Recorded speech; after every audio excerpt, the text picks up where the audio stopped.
find you a seat.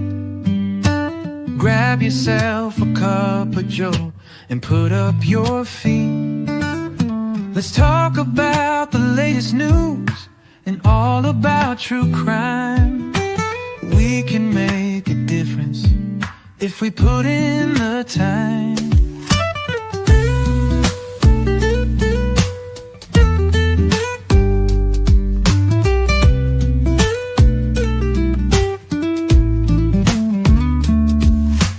Good evening, come and find you a seat. Grab yourself a cup of joe and put up your feet. Let's talk about the latest news and all about true crime.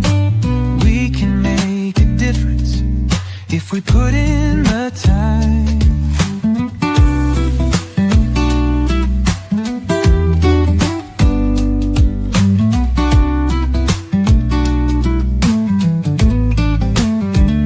Oh, we can make a difference if we put in the time.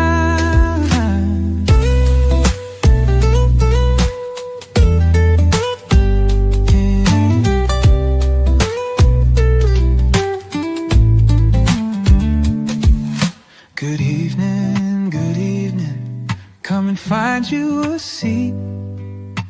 Grab yourself a cup of joe and put up your feet. Let's talk about the latest news and all about true crime. We can make a difference if we put in the time. Good evening, good evening. Good evening, good evening, good evening. Hello, everyone. Welcome in. Hey there, Kresha K. Are you with us? Who? No. Yeah, I'm here. Still putting on final touches. I didn't know your middle name when we first met, and now I do. So, Fresh K. Yeah, I can use it, right? Oh yeah. Yeah. So My did nanny your always mom called me use? Pokey. Go, say that again. My nanny, my mom, and Charles's mom, my grandma. She always called me KK because she did not like my dad. My dad named me, and so there you go. Yep. I don't know why. He's awesome. Your mom called you KK also? No, she named me after herself, but Right. well, I mean, her and my dad named me after her middle name. My middle name is K. Her not name is K. That's not her name at all. So that's kind of funny. Is it really? Right. Her name is Ethel, right? Kathleen. Oh, wow. She's named after her grandma. And so I'm glad that I did not get named Ethel. Just saying, it's a beautiful name, just not for me. Yeah. But they always called her Kay for, I guess, Kathleen. I don't know. Anyways, I just always assumed, because it's the best way to go. Not. Right. Hey, everybody. It's thunder in here, so I'm just letting y'all know. If I get zapped into the portal, you know what happened. I'll be back. Welcome to the portal. We will try and hold on and keep you from getting sucked completely into the portal. Yeah, because I'm really sick of it. Yeah. Yep. I don't get portal pay. There's no compensation for it. So there's no reward. Stay out the portals, y'all. Yep. So let's see. Pammy was in here first. Sis, you should have been a detective. Good to see her as always. What's up? Michelle, Donna, Denise, Joe Schmoe's in here. What? Where'd he come from? Just another Joe Schmoe. I am. That's why I named my channel the way I did. Ada K's in here. Huggy Bear. Hey, Huggy Bear. Edie I got the Huggy Bear had sent me the Tim Ballard's book proposal, which is so crazy. I didn't read it all the way because I like to read things with y'all. I know I've heard it before. It's been a long time, so it'll be like hearing it for the first time. It's not today, but next time we go into Timmy. Yeah, Can't I've say got Victor. another name for you that I found going down a rabbit hole in my email today that just, you know how sometimes you get an email and you're like, I gotta check that out, and then you're like bloop bloop bloop bloop bloop 5 stories Yeah, later. I got tons of those. Tons of those stories. Oh my gosh. Jeff's in here, Butterfly's in here, Angela, Okay. Irish, Amy. Nice to have you hanging with us. Yes. Oh, thanks everybody for joining us. Do you want me to just like dive into this email? Yeah. Like, Yeah. just, you can just sit back and let me I'm drive for a little smoking, bit. so I'm being a bad girl. Like, That's what I'm doing. literally, not figuratively. Like, I'm smoking. Smoking the pancake. Anyways, okay. Or is it smoking like a pancake? No, it's smoking a pancake. I don't know. It's been a long time. Okay, email. Y'all remember Fat Bastard? Uh-huh. Oh, All right, let's see if this will show up properly in StreamYard at the stage. Okay, this is my email. So let's go back to February when I first signed up for Cedar Fort. Yeah, no. Are you familiar with Cedar Fort? Yes. Yeah, that's the rabbit hole I went today. I was not, but I think I was doing research on Visions of Glory. I think that's how I got subbed up to their spam list. Right. It's Because one portal or another. It's always exactly. portal. So, hey friend, thank you for joining. Book of Mormon, New Testament, Old Testament. I still get those pamphlets in, their little LDS. Oh my God. Like the decorations and everything that they're using for the season. Not from Cedar Fort, I don't think, but I still get the little catalogs and I'm just like, okay, I signed up one time. Here we go. Yes, that's what happened with this, because it's all electronic subs nowadays. And you just see things every once in a while on these, like, what do you think brings light and joy into the world? And it's like, that seems like a harmless Christian-like thing to say, or just religion in general, like even Buddhism. What do you think brings light and joy into this world? And you just know that there's like a different language that they have, and they mean different things when they say things remove like if you take away Chad and Lori, you don't die, you don't have it extinguished, but I noticed the same thing throughout all the Book of Mormon stuff that I've read, all of the papers I've read, all the different excerpts from different prophets. Yes, it's the same coded and loaded language that Chad and Lori allegedly, went off kilter with and raided their victims and killed them. So, yep. Yeah. And we're actually going to get really, really close to Chad and Lori through this rabbit hole that I went down today and preparing of people. So Cedar Fort, anyway, those are my emails from Cedar Fort. They are an LDS adjacent. I'm going to call them LDS adjacent publishing company. Yeah, definitely. Chad Daybell even dealt with them too. So did he really? Yeah. Oh yeah. So I went to he was a book publisher. He had a book publishing company. So I mean, so he didn't start from nowhere. Did he know this guy? And this is where I went. I went to the Utah Secretary of State Business Registration website. Well, there you go. Here's Cedar Fort Publishing and Media. Started December 10th, 2014. And it's registered to a Bryce Mortimer. Okay. I wonder if you can find out the first. Oh, Springville. Mm-hmm. Go back down. Springville. Yep. Oh, yeah. That's where Chad and Tammy were from. Yep. That's where Ruby and Kevin were from. Yep. Just saying. I wonder if you can find out the first book they published, or because if it's 2014, I'm looking at the timeline because Tim Ballard created Operation Underground Railroad, November 13th, 2013. Oh, And wow. the book Visions of Glory came out in 2012. And then John Pontius died soon after. So, This is right in and that timeline of all those. yes, and I want to know why they started, possibly who they are, maybe, you know what I mean? Like, I just am trying to figure out this movement and its origins and, who did what and when. And that's how I got down the rabbit hole today. That's where I went. I appreciate it. So that's Cedar Fort Publishing and Media. But if you come down here to Cedar Fort Inc., it was formed in 1986. So 5 years before the Glenn Pace memo, 5.5 years before the Glenn Pace memo. Bryce Mortimer, Springville, Utah, 1986, Cedar Fort Inc. Okay, I'm looking that up now.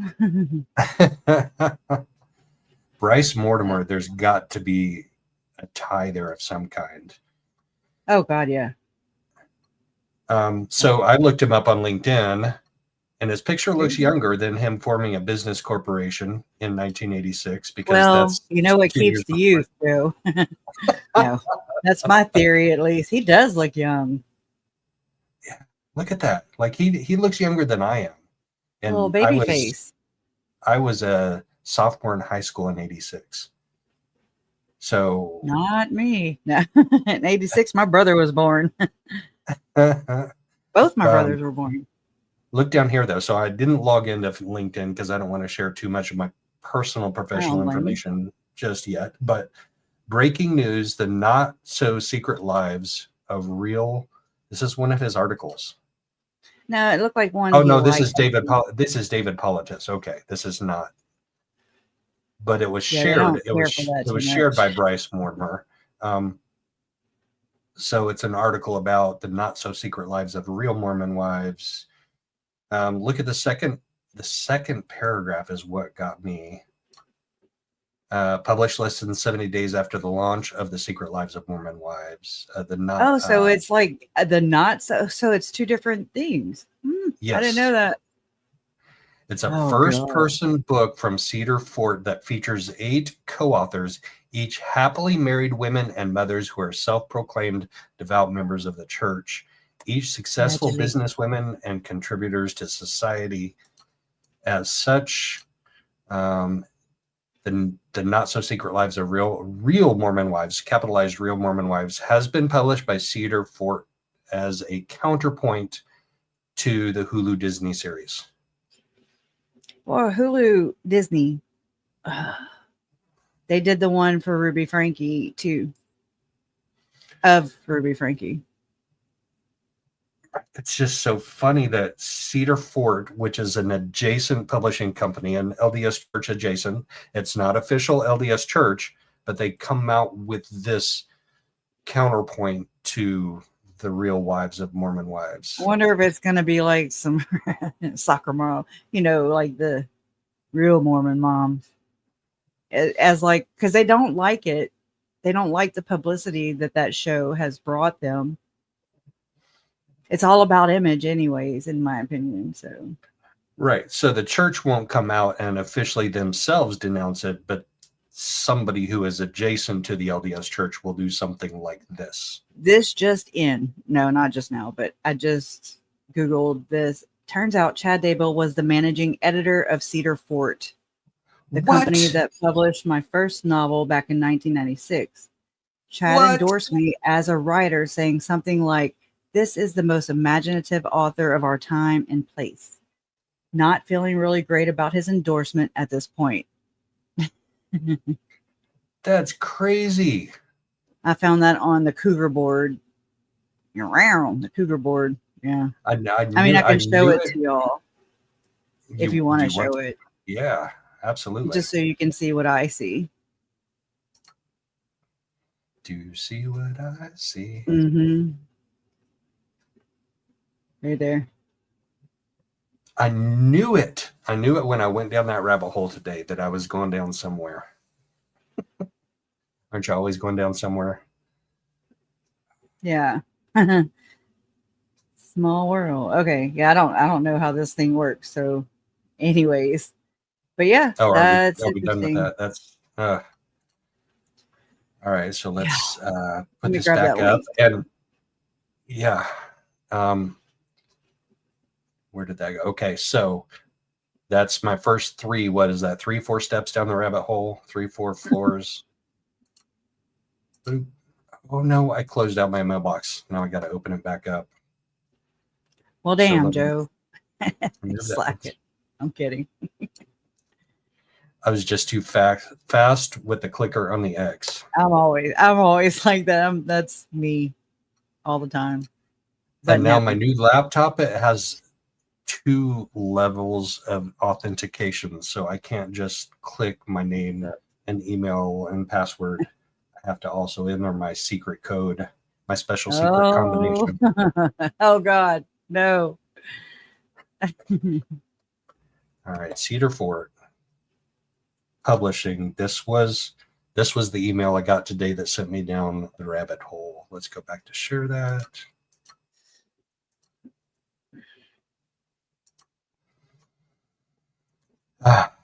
So they're having a convention that they call Fortified in Christ.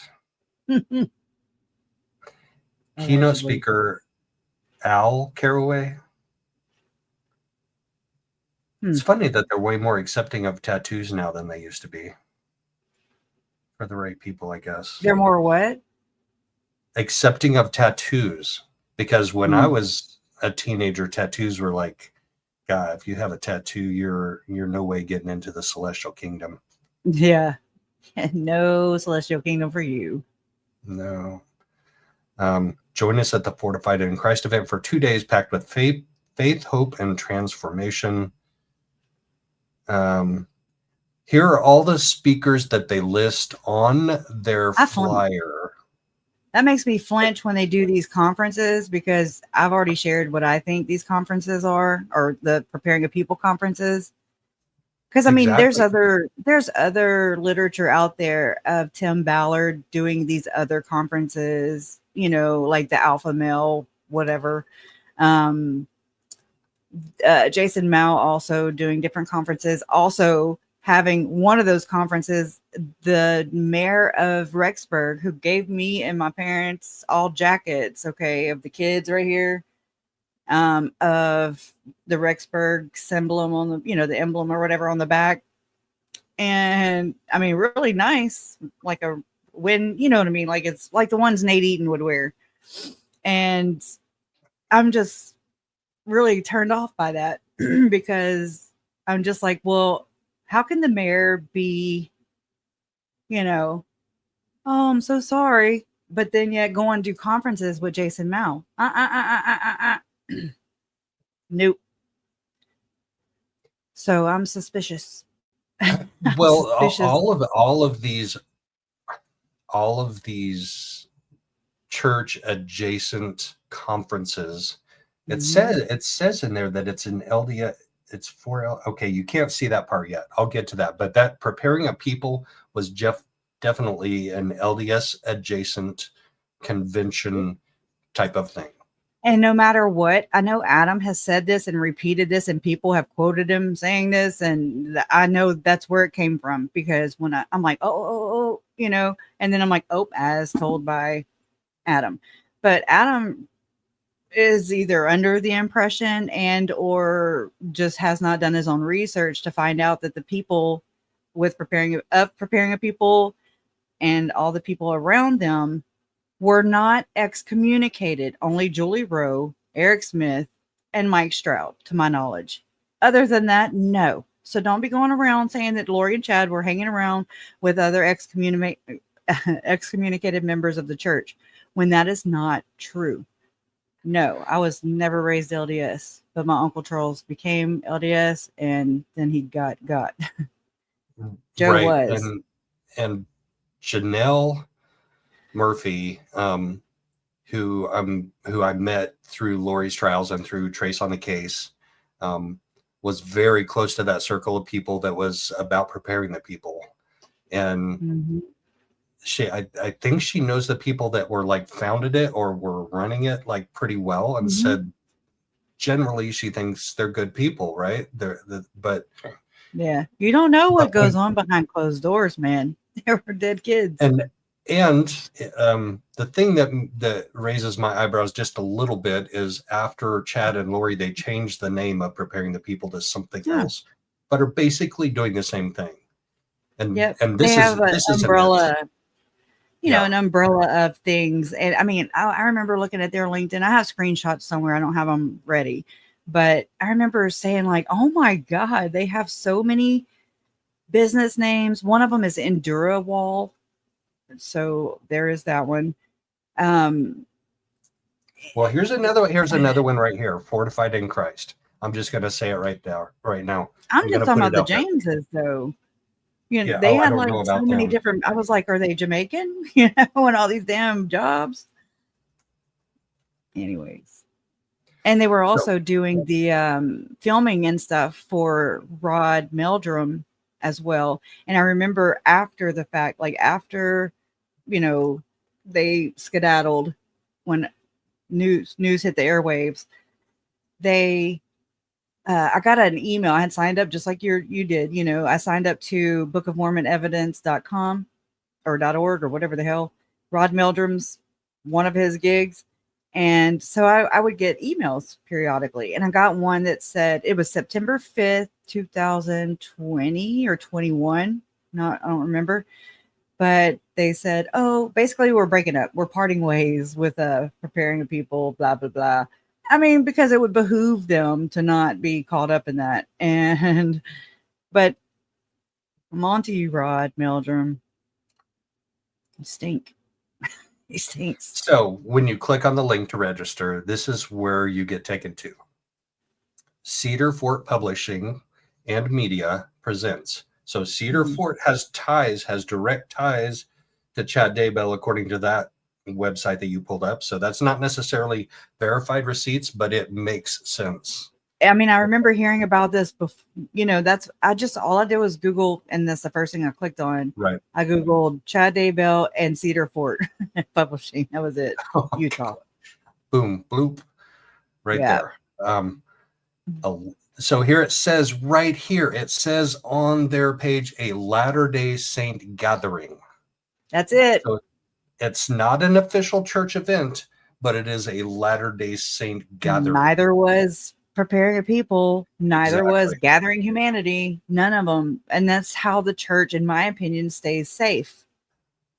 Arm's distance. But yet other companies will promote them, just like we saw with BYU. BYU Radio had Joseph Murray on. That's Emma Daybell's husband, Joseph Murray, to promote September 4, 2019, the upcoming race that Tammy Daybell ran. We thought she ran in it, but she didn't. She volunteered because Spring Creek Book Company, Chad Daybell's company, sponsored Tim Ballard's race the weekend that Tylee Ryan was murdered. I'm sorry. All the alarm bells and whistles are going off in my brain. And nobody else seems to get it. I guarantee you Chad knew Bryce. And they were probably tight at one point in time until Chad was like, well, I'm going to go publish my own books. So then maybe they weren't so tight. But I mean, if he was, let's entertain that he was the editor, managing editor for this guy's novel in 1996. Yeah, 1996. Turns out Chad Daybell was the managing editor of Cedar Fort, the company that published my first novel back in 96. Chad endorsed me as a writer, saying something like, "This is the most imaginative author of our time and place." Not feeling really great about this endorsement at this point. Oh, shit. I'm just saying, and they network. Mm-hmm. They so do. BYUI had Joseph Smith. They had Joseph Murray on to promote Chad Daybell's damn and OUR's function the weekend Tylee was murdered. Okay. All right. For anybody that didn't hear. Yeah, get ready to go a little further down the rabbit hole when we look through these I don't speakers. like it already, Joe. Al Caraway, I have no idea who that is. She looks like a lovely woman, lovely young woman, and I'm not prejudicial against tattoos at all. I have a couple of my own, but Thanksgiving Point. What? No, that's where Tom Harrison and Tim Ballard and King Krog. Where's Thanksgiving Point? It's in Utah. Go, look it up. Look it up because it's Where did that come from just now? I thought you were making another point. Go down. September 19th. Oh, where it's at the Thanksgiving Point show barn. Okay, now continue. Just know that I remember Ruby Frankie and Jody Hildebrandt had this big conference, but it was outside. Kevin was there, Ruby's husband. And I don't know where it was, but I need to find out because, again, it's like these Satanists, in my opinion, being backed by the church, not so bluntly, but just, we'll just turn our eyes. We'll just pretend that we don't see that. And as long as they say that they're not officially speaking for the church, then it's okay. It's okay even if kids get murdered. It's cool. We're okay with that. That's what I see. But anyway. Right, and all those little towns are all southeast of Salt Lake City in that valley, right? Springville, Lehigh, American Fork, they're all in that valley, right? Southeast of Utah. I'm pretty sure they are. And Thanksgiving Point is where Sherston Stockwell, who worked for OUR in the office, administration, she was brought to Thanksgiving Point. Tim Ballard, she says, was there. Ken Krog, Hugh Vail, and Tom Harrison. And they all claim to have special intelligence of the second coming. And they talked about America being a fallen nation and about keeping the covenant, the American covenant that Tim Ballard wrote. But they really are talking about the covenant, which, anyways, my theory is weird, but it's them. Like Chad and Lori weren't trying to be exalted in the next life. They were trying to be exalted and get their 2 free tickets into this new world, this new Jerusalem, this Zion that's coming. And their whole circle of influence was formed, in my opinion, allegedly around these LDS adjacent groups and gatherings and conventions, just they like that. There. So yes, they did. Yes, exactly. So for anybody that thinks that with Chad and Lori get sent away to prison for the rest of their lives, and maybe Chad's will be shorter than hers because he's on death row. Anybody who thinks that he's Mormon, so it's going to be long as hell. That's but anybody who thinks that like, what's the word I'm trying to come up with? Like that community like that it's not has relevant gone away because they're gone. The threat is gone. Like they're the bad Mormons, and so okay, we're safe now. You got the David Hamblins out there, the Tim Ballards. Tom Harrison, in my opinion, is not a good guy. That's my opinion. Rod Meldrum, the Jameses. Chad and Lori were not a one-off. Ruby and Jody were not one-offs. They're not one-offs, and they're not going away. They're symptoms. They're symptoms of this prepper movement. They're just symptoms. That's it. And hidden behind this disguise of, what do they say here? An unforgettable weekend with inspiring speakers, a band, a bookstore. Imagine that, a bookstore, booths, prizes, and uplifting messages. And that's all great. Like and of itself, that's an amazing thing to have and to host and to put on. Not knowing what we know, though. Like these things could happen and these things could be percolating in the back, not the forefront, usually the back. In the back rooms. Yeah. After it's like the freak offs. Okay. It's like the white party. I'm telling you, this is the Mormon version of that's what I believe. And I mean, just I don't have anything else to really Well, if you have any, You know, if you base it need any more on. evidence, just look at the fact that Chad and Lori were both married to other people and freaking off in their own.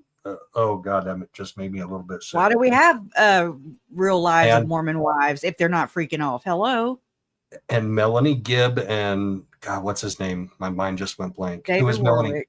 Yes, I thank got you. Who had a horrible dream that night that JJ was Yeah. unalived. It was a horrible No, dream. that was JJ's murder, in my opinion. That's what that was. So get ready to see a new guest, a new name that we didn't see on the email flyer that went out. Oh wait, when is this? And it is purge season, by the way. So there you go, September 20th. That's the weekend JJ was murdered. I'm not saying that there will be a murder. I'm just saying there could be some kind of ritualistic freaking kidding me? So that was the weekend that they had their little soirees. podcast. Well, no, podcast. okay. So the weekend that Tylee was murdered, they had Operation Underground Railroad sponsored race by Chad Daybell's company. Then the weekend JJ was murdered, they had Rod Meldrum's Book of Mormon Evidence Conference, and that's why allegedly David and Melanie were there. That's two. These are fronts, in my opinion. Allegedly. In my effing opinion. Come at me, mother effer. Check out those guests on Friday, September 19th. There's a Thomas Ballard. I've never heard that name. Yeah, you heard it now. There's a. All right. Do you believe that there's no connection? I mean, it's possible there's not, but.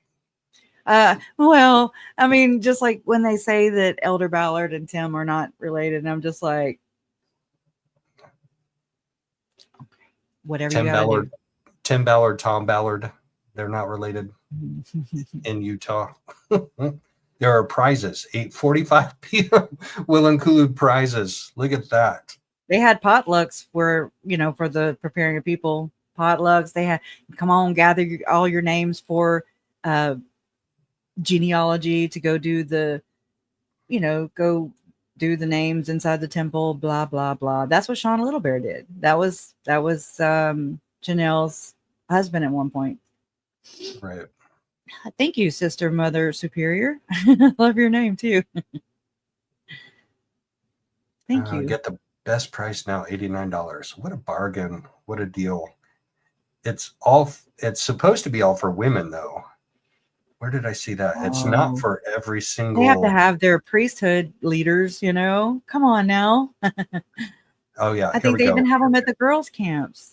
Connection with women. It is just for LDS women. What? And they have a bunch of guys speaking. But so it's not just for women. What a pool for preying on potential victims. Check out Julie the Jesus or the Jesus. I don't know. That's an awesome name to be there. Just throwing that in there. Right there above Thomas Ballard. Yep. And she does again on Saturday morning too. She gets to speak twice. Oh man. Yeah. Okay. Whatever they say. I hope it's legit. It better be legit. How about that? We're watching. We are watching. I don't think I'm going though. Take one for the team, Joe. No, don't go all the way to damn Utah for that. I mean, somebody who lives around there. Hey, anybody who got any takers? I know that Jen went to a Firm Expo. So did Hidden True Crime. And we also had Carl Danger, who went to some of Julie Rose stuff that was expensive because she's charging for energy healing, the stuff that she got excommunicated for. Anyways, are you done? Because now I got to pull mine up. I was not quite ready. So dang it, I should have given you like a countdown of some kind. Yeah. We have new people coming in. Ms. Woozy, always love to see you. Life artist, good to see you. Caitlin was in here a minute ago. I hope she's still there. Hi, Kate. Sarah, living life with F&D. She's in here. Howdy, howdy. Good to see you guys. And of course, Carolina Hurtado. She told me how to pronounce her name the other day, and I know how to pronounce it. Catalina. Yes. You I say it always like say Carolina. So thank you. that's because you're from the South. Uh-huh. Carolina. Hold on. I wanted to look this up too because you're talking about all this. Oh, I mean, there's one right there. I just happened to see it. Hold on. Let me get back over there. And let me share my screen. I mean, this is just a piece of one if you want to put it up there.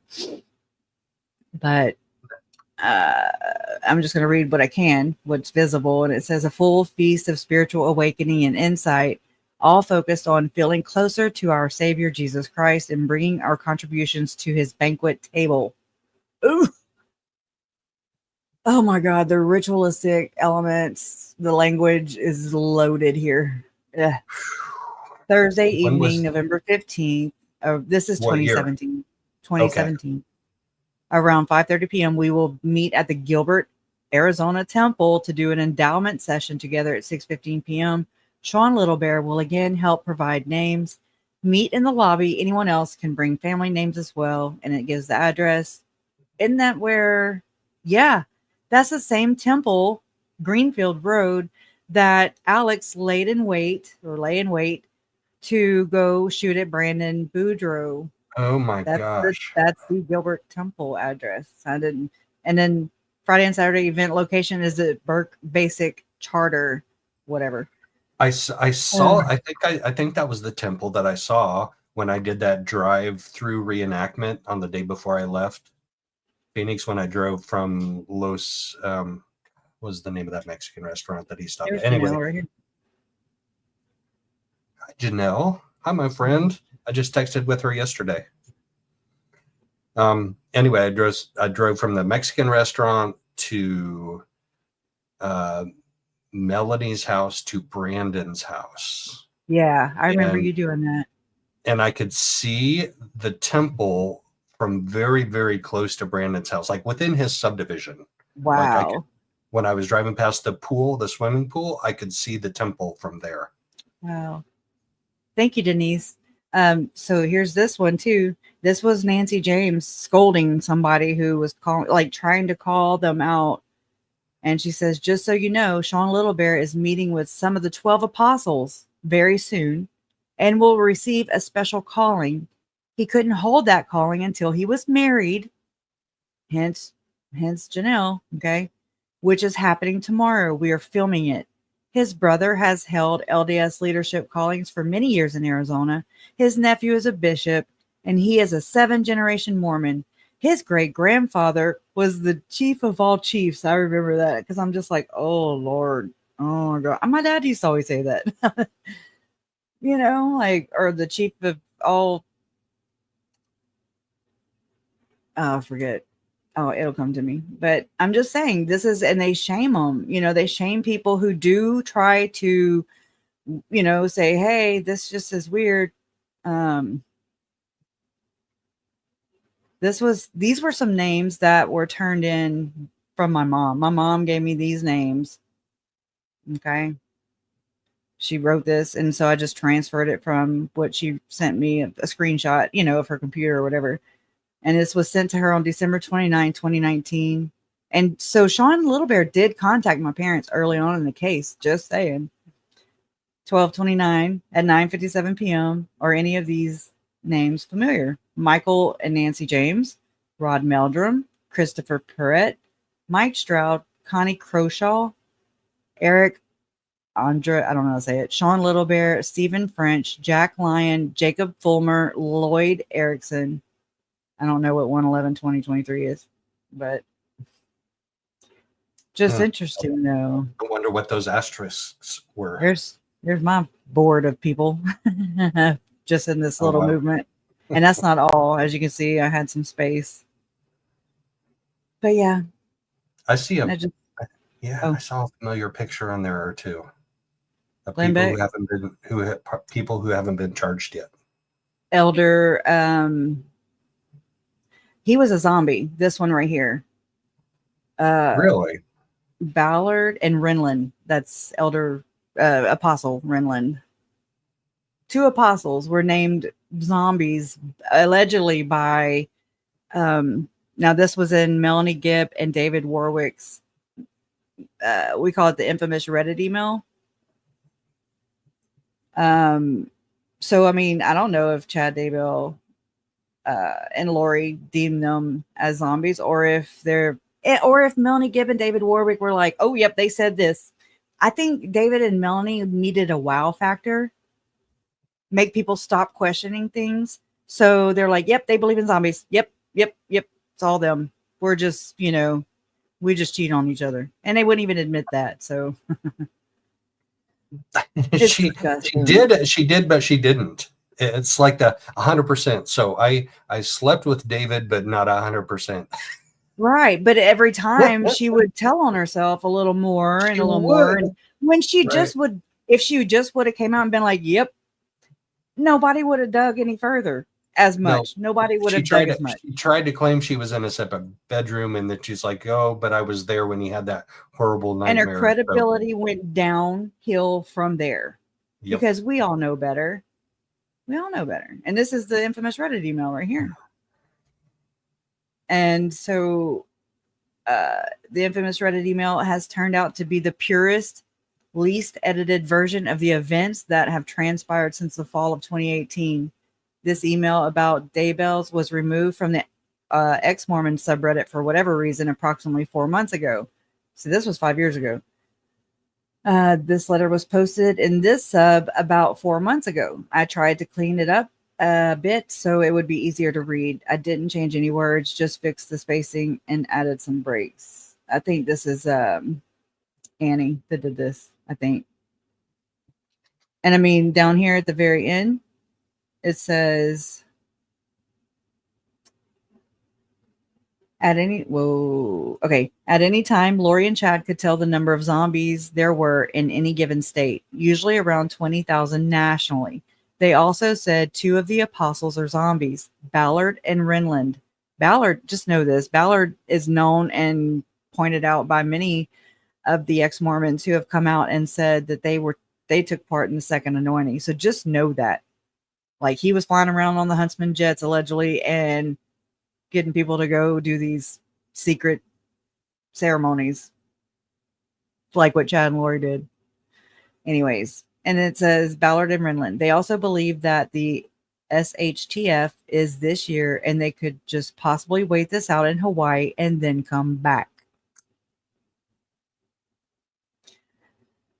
So, but yeah, it's the most...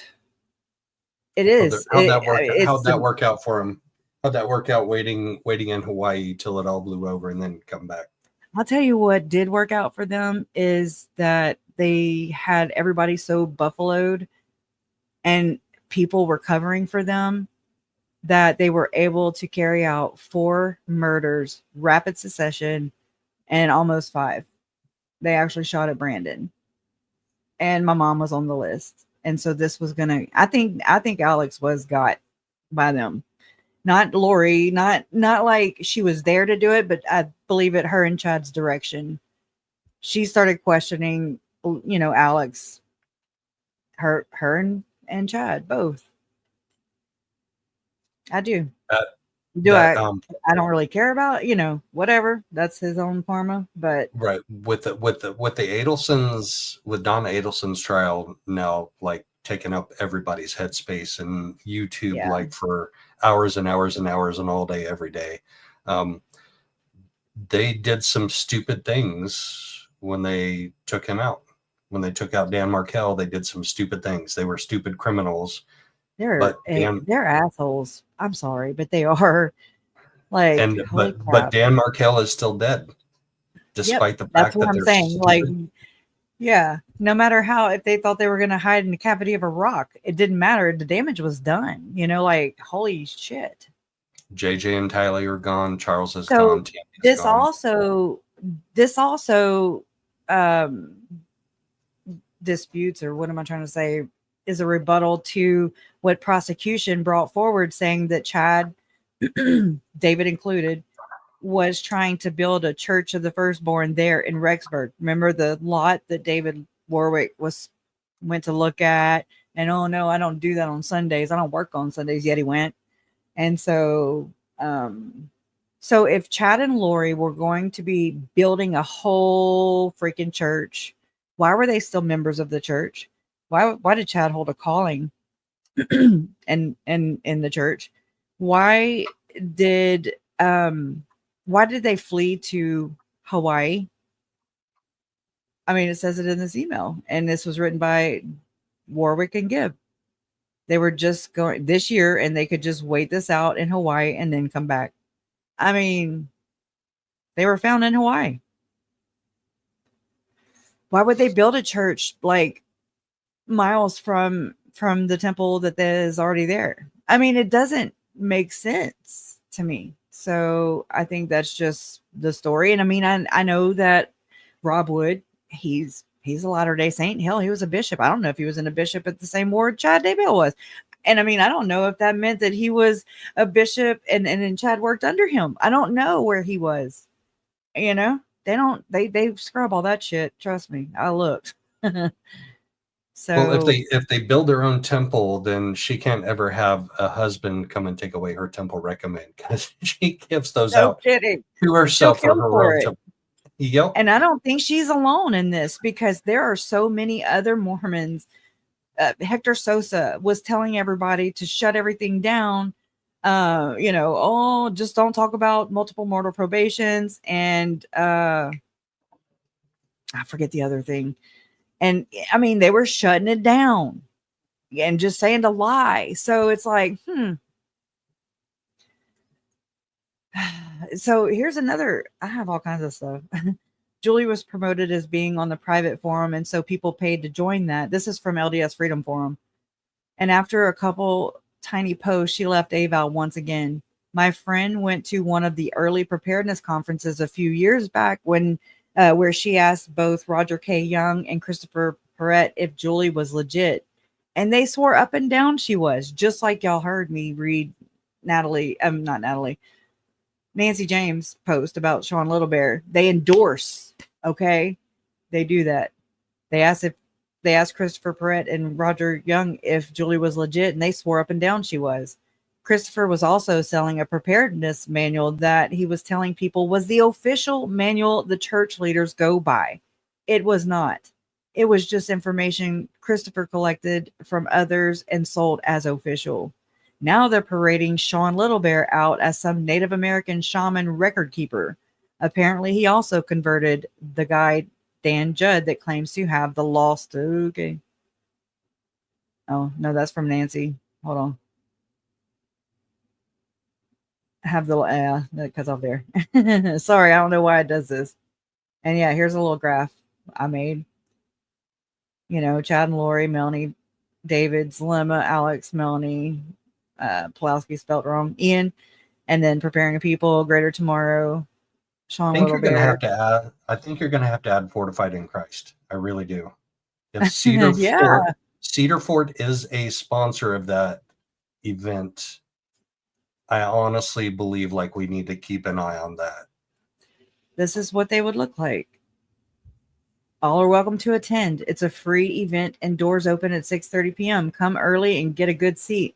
I will have a limited supply of books available to buy at the event. His books, Jason Mao's books, were sold in Deseret Book Store. You know, he did signings there.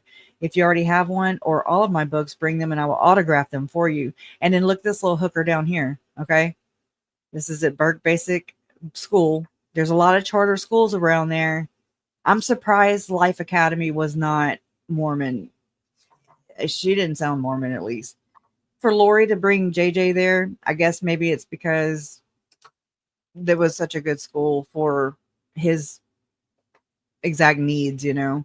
Staying out of the box. So specific. Who is That's Melanie Gibb. Staying out of the box is her username. I'll be there. She didn't use that with David Warwick. No. So yeah, I need to hit all these. Right. And her husband was dark too.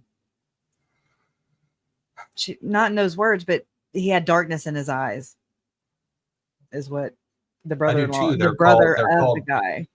They're called pupils. I have darkness in my eyes too. See, I mean, Preparing People Conference in Rexburg, Idaho, March 9th, 10th, 2018. Does it Nancy not give you James. similar vibes to that one that was in my email? Like, Yes. not identical, but similar. That's why you think I'm harping around this now. Now I'm like, okay, time to make that point. Time to make that point. And then look, Eric Smith published this multiple probations, a lost doctrine remembered. And I did not buy it because I'm tired of buying their shit, first off. I'm tired of paying subscriptions to Hulu, all the things y'all I did. And I mean, it'll break you. It will break you. Oh, hold on. Oh yeah.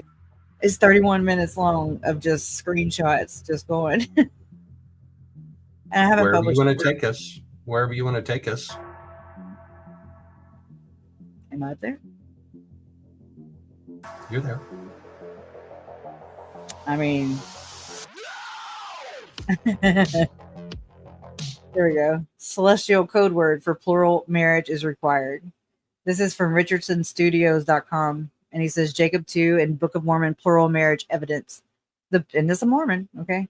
The Book of Mormon talks about 1-to-1 ratio as a standard in Jacob 2. But who is the audience? The book was not written to people who are living celestial law.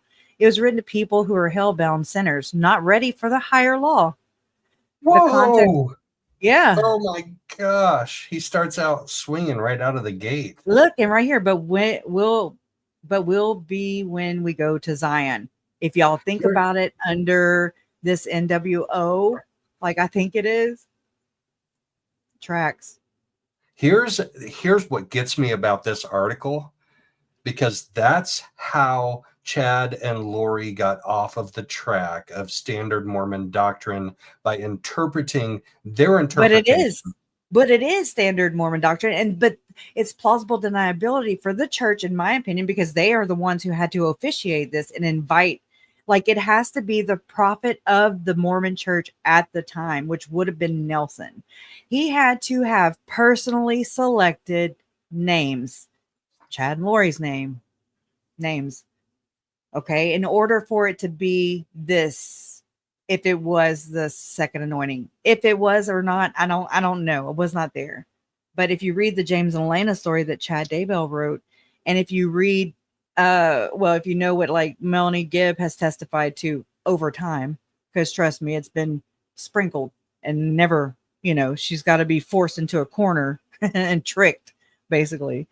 But she did say that it didn't happen in the temple. Then she said it happened in the temple, but not in the sealing room. And I'm just like, whatever. And then we had Nicole Heidemann, who testified. She's an FBI analyst, and she said that she brought her receipts, records from the church, who put Chad and Lori swiping in November 16, 2018, which is a Friday. So that kind of threw me, because November 16, 2018 was a Preparing a People conference in Mesa, Arizona. But that Mike Stroud spoke at, I have that talk the weekend that they were sealed. Okay. That he said, hey, Mike James. No, not Mike James, but anyways, he said, hey, Mike, talking about Mike James. And then he said, Jason, Chad, Thor, wow. Or Jason, nothing. Anyways. So Mike Stroud even says they're there. He's addressing them in his speech. You can't see it, but you can hear it. And then, that's right out the gate too. And then you have, like I said, Nicole Heidemann saying November 16th, which was a Friday. So according to my research, when I look into the second anointing, I have found that it's been practiced on a Sunday. And then, so I was like, yes, that's when the temple's closed. And that makes sense if you're doing secret shit. But let's just say, if I'm the church and I'm giving records to the FBI who's requesting them, am I going to put that I'm there on Sunday and that they swipe their cards on Sunday and then really tell them myself? Because you shouldn't be open to the just special couples giving this second anointing blessing on a Sunday. That would kind of give you away, in my opinion. So maybe they said it was a Friday. Either way, they said it was a Friday, November 16, 2018. And that's when Chad and Lori were sealed to one another. And that's when James and Elena were born. What do you do? What do you do when you're dealing with people who don't value the truth at all?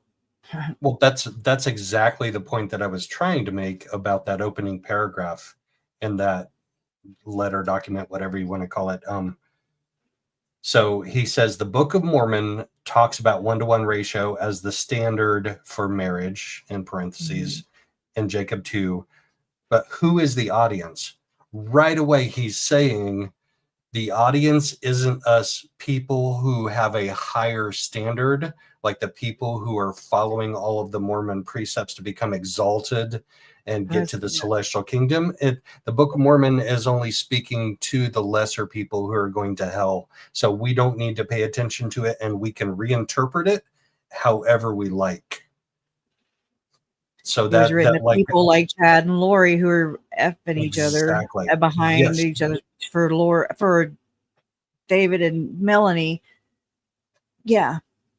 Yeah. We can interpret it however we want, and we're not sinning because we are able to reinterpret it because it's not written for us. If you are doing this celestial marriage, this plural marriage, it is secret.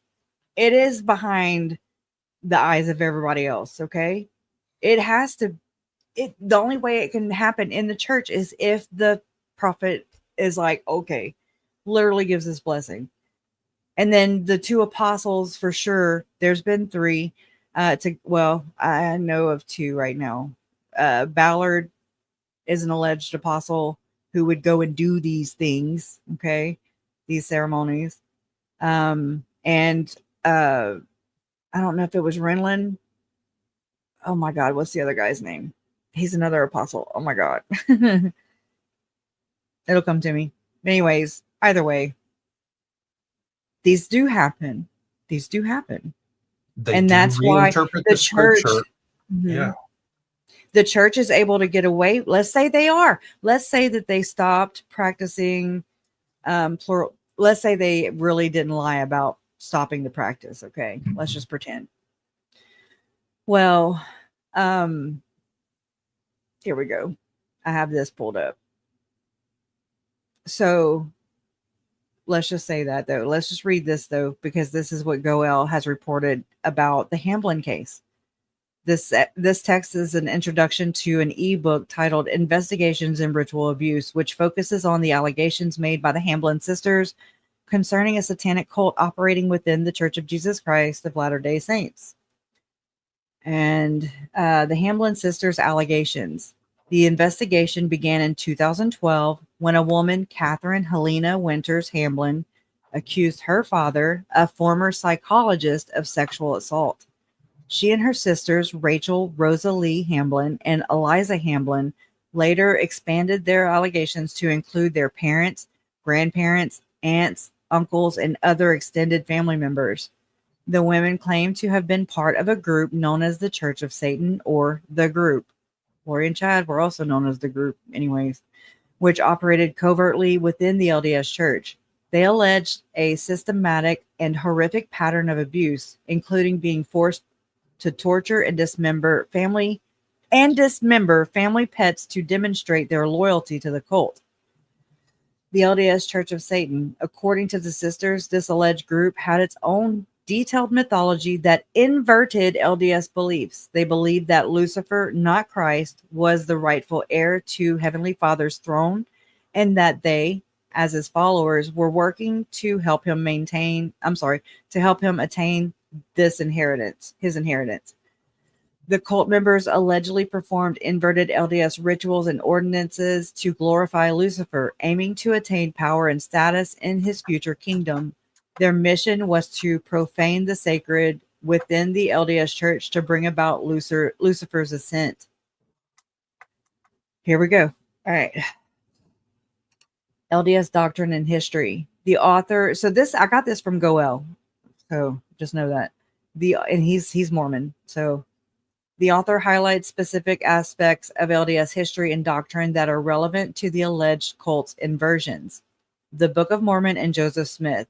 The text provides a brief overview of the Book of Mormon's narrative and how the 1835 revision of the Doctrine and Covenants expanded Joseph Smith Jr.'s prophetic mandate from a single gift, translating the book, to an open-ended path for future revelations. This evolution is presented as a foundational element that allowed for later innovations within the church's beliefs. It was like Brigham Young was like, oh, yeah. 3 degrees of glory, which Visions of Glory is written basically with this in mind, Anyways, LDS doctrine describes a celestial, terrestrial, and telestial kingdom after death. Lori and Chad even referred to their victims as the telestial relatives that were obstacles. Just know that. The text notes a significant departure from Orthodox Christianity, right? It's Mormonism, as it allows those who reject Christ to enter the telestial kingdom after. So this is Lori, in my opinion. This is Lori and Chad. It allows those who reject Christ to enter the telestial kingdom after 1,000 years in a prison resembling hell, rather than facing eternal damnation. Okay, so they can work it up. Here we go. Plural marriage and exaltation. The introduction delves into the history of plural marriage, which was a core practice for achieving the exaltation and godhood in the celestial kingdom. It explains that the practice was publicly being the key word there, renounced by President Wilford Woodruff in the 1890 manifesto to avoid the annihilation of the church by the U.S. government, but it continued in secret. Oh my God. This historical context is used to show how the Hamblin sisters' claims of secret plural marriages and ordinances within the cult could be rooted in a real, though controversial, part of LDS history.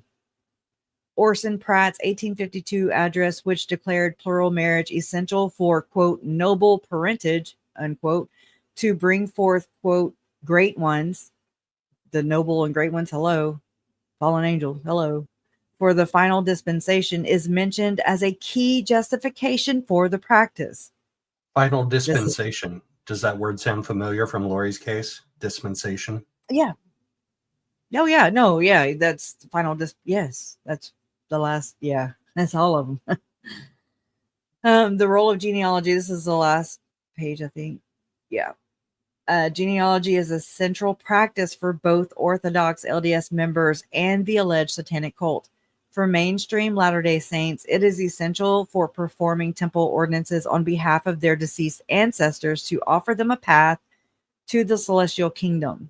The church maintains a massive collection of records in its granite mountain vault for this purpose, and they do. And not just theirs, everybody's.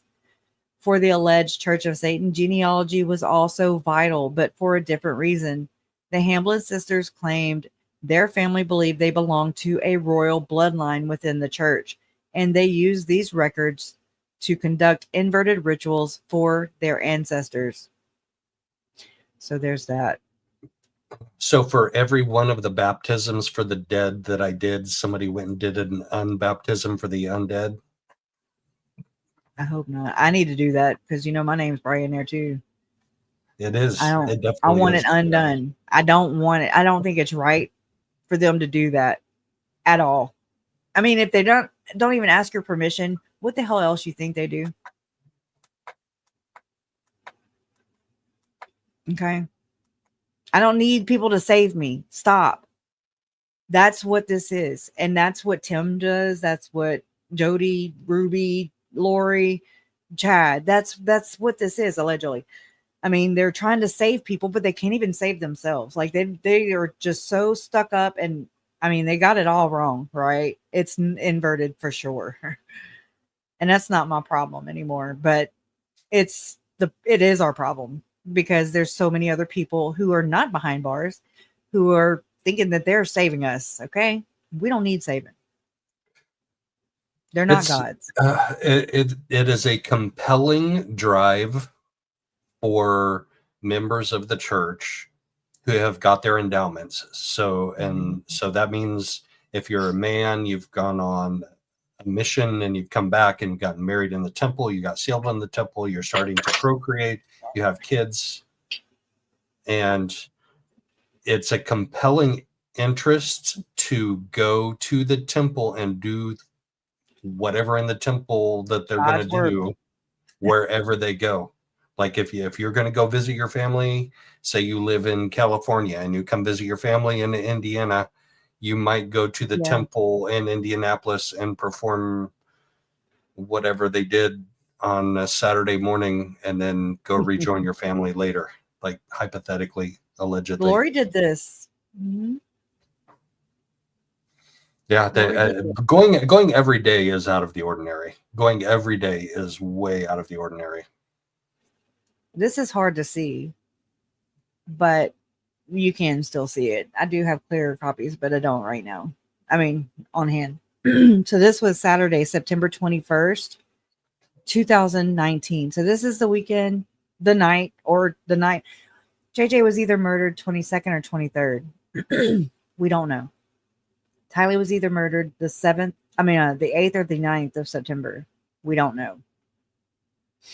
So this is Jason Mal. Okay. I just kind of stuck them together. This is the magician that they like to use, whatever that means. But the sketch, see how I want you to just take note of this itinerary, this flyer. So he was allegedly in the Billings Stake Center in Billings, Montana, which I Googled. It was like 500 and something miles away from Rexburg. But was Jason there, or is this just a cover? Because I'm asking that because could he have been there in Rexburg? And then looking at how basic this thing is compared to the other ones, this says Friday, September 20th, 5 p.m. registration and housing assignments. Ooh, sounds fun. This is at a singles ward, by the way. Housing Belvedere assignments? building. Huh? That sounds like that event that they had in Rexburg the weekend that JJ was unalived. I mean, they had housing. Well, but that was a whole nother. That was another one. You know, like why did? And if so, then why would Jason create a whole nother one? Is it just really this is how they move? That's interesting to me. It is. So it's just a very basic, and they're not basic people. They're extra in everything. Their resumes are loaded. I mean, they all the credibility, you know, and dropping names and callings and So this is just Belvedere Buildings dinner, 7 to 8 Richard magic presentation. We had 2 dicks, really, because his name is Richard and his name is Richard. If you really think about it, you know, I like calling it out. So, and then this dick over here, Richard, he did a magical presentation allegedly. It's from 7 to 8. So I bet that was just stock. Okay, hold on. Okay. There's a difference between a magic presentation and a magical presentation. Like there's a difference. I didn't know that. That strikes me as very odd that they would call it a magical presentation instead of magic act or something like that. Magic show. I mean, that's right. Pretty. Yeah. Magical presentation. And so this guy here, Richard Young, not to be confused with Roger Young. Richard Young is from Canada, and he has a website called Richard Young, and it's like I fool you. Let me see if it'll pull it up. It probably would pull it up better if I spelled it right. Here we go. Anyways, at ifoolu.com. This looks like a web page that was created in 2003. I know. Oh, wait. Is that his? Okay, hold on. Let's look at the clients because it's interesting. Oh, my gosh. Oh, yeah. Big corporations. I don't see any Church of Jesus Christ of Latter-day Saints in there. Hold on. Let's see if we have, what's the name of that Cedar Fort? Let's see. Cedar Fort Publishing, yeah. No, we don't.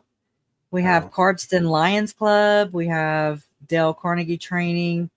Hold on. Father James Wilahan Elementary School. I don't know how to say that. Look all the preschools. What is that picture on the right side? A dove and a little girl and his hand. Okay. Couldn't see it very clearly. Hold on, I'm trying to. Oh wait, I think they have the corporations down here. Rick's College. There you go. Boom. Is that now BYU Idaho? Schlumberger, Canada, right here. Shell, Canada, right here. Southland Leisure Center, Southland Registry, South Trail Chiropractic, Standard Lionettes, Sure System Ltd, Suzuki Piano Association, Oh no, Tabor. I don't think this guy's Mormon because he has performed for the Great Whore of Babylon, the Catholic Church. Look at all of those saints in the next. They're all friends in the end. I have pictures of the apostles meeting with the Pope. They just, I mean, they were going to build, if they haven't already, build a temple in Rome. We were taught from a very young age that the Catholic Church was the Great Whore of Babylon. Like that was the evilest evil of organizations. Yeah, Bruce R. McConkie for sure was all about that. Here's Sundance Community Association. I don't know if it's to do with Sundance. But I mean, think about Gordon Bowen and think about Robert Redford. You know, they I don't know. I don't know if it's the same thing. So it's just interesting. Okay, so that's what they're doing. This is all who they service. This churches. Here we go. Okay, the Church of Jesus Christ of Latter-day Saints, right there. Oh, it sure is. Yeah. I'm glad you said something because I was looking for it. Churches. Okay. Yeah. And then this is freaky. Is all these play schools right here to the right. I'm sorry. That's freaky to me. Exxon Mobil, Field and Field, Foothills, Evergreen Retirement Residence, Elk Valley Coal. It's interesting. I'll grab the link and then y'all can go take a look at it because I need y'all to do some digging. Help us. It's called ifoolu.com. There you go. But just to go back to what I was talking about with, let me find the one. I'm guessing he doesn't bite the heads off the doves. No Ozzy Osbourne routine there. This is another conference that I just remembered, you know. This is Jason Mal right here, keynote speaker, the Warrior Ethos, March 9, 2023, PhoenixMetroChamber.com. This is in Scotts, Arizona. And the speaker is Connie Kadansky. Win the inner game of prospecting. Wicked Awesome Happy Hour is sponsoring it. Decap claims. I don't know. My Biz Coaches, Next Evolution, Environment for Success. So see, this is like a business panel. I'm just saying. What is that? What is that Phoenix thing down in the lower left corner? Is that Phoenix University? Phoenix Metro Chamber of Commerce is what it is. Oh, okay. Yeah, that's an interesting logo. I can do that so that it's a very interesting logo. Anderson, Sky Anderson. Anderson. Okay. And then I showed y'all, oh, hello. I showed y'all this the other day. This is John McCain, and that's Jason Mal, Jason's two kids. His daughter worked at Disney World as Elsa the princess, or Elsa, whatever, and other Disney princesses. This looks like one of those cool Maria Abramovich. Is it? I think that's where they really MK people. Really bad. Lori went there a lot. And then I have this too. Let me see. Oh, wait. That's just... Okay. Hold on. Why is it so tiny? That's what she said. You beat me to it. This letter from the general that said, "I'm coming to get you." It's bad quality, but... Was he upset? No. He shouted for joy. He said, at least Moroni hasn't given up hope. At least he's standing for what's right. And he celebrated the fact that Moroni refuses to compromise with evil. That's the kind of person that I want you to be. That's the hero that we should put on our walls and point to our children and say, this is what a hero, this is what a champion, this is what a warrior looks like. Be like him. Be like Tianka. Carry a spear or a sword. That the enemy can't hide from you. That you can wade through everything the enemy has. You can get past all of their defenses. And you can get right to the heart of the evil and you can stab it out. Oh. And then you can back. Holy cow. Oh. That's if I'm a kid, honest to goodness, if I'm a child, anybody all the way up to 55 years old, I see a spear and I see a sword and I hear a guy saying stab it out. Oh, yeah. Like, the evil heart of evil. disturbing. And I hear Lori and Chad saying, we did. And we got punished for it. That you can wade through everything the enemy has. You can get past all of their defenses. And you can get right to the heart of the evil and you can stab it out. Yeah, and then, that's it. That's what it, yeah. That is disturbing.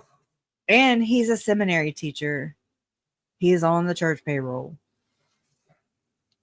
He didn't get excommunicated, Adam. He got promoted. So did Tom Harrison.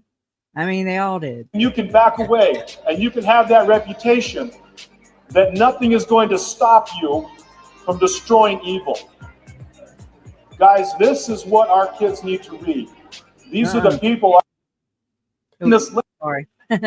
Stop, These books are what your kids need to read. Please buy them now. Yeah. Yeah.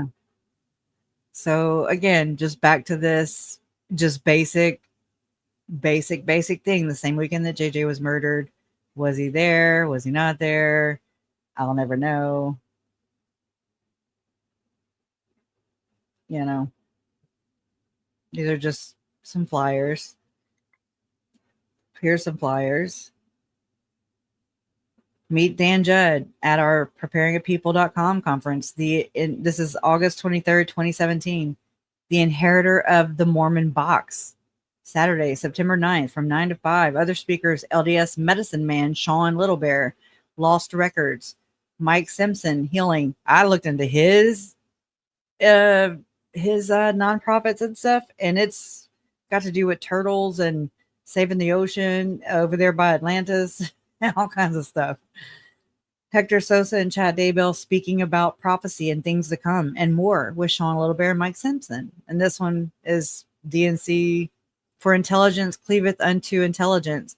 Wisdom receiveth wisdom. Truth embraceth truth. Virtue loveth virtue. Light cleaveth on, I guess, whatever, I can't see it, to life. With Keith Levitt, whom I believe they did say showed up to the property that David Warwick was being shown by Chad Daybell and 8 others. Okay, so there's that. And then he ate others. Yeah, I'm sorry. Did that backwards. No, you didn't. I'm just juvenile making a joke. Okay, well that's usually me, but probably because I was reading, so I didn't catch it. But I mean, Rod Meldrum, Dean Sessions, Steve Smoot, Jason Mao, Chad Daybell, Hector Sosa Jr., Mike Simpson, Marilyn Light, Bruce Porter. Chad wrote about him in the James Elena story.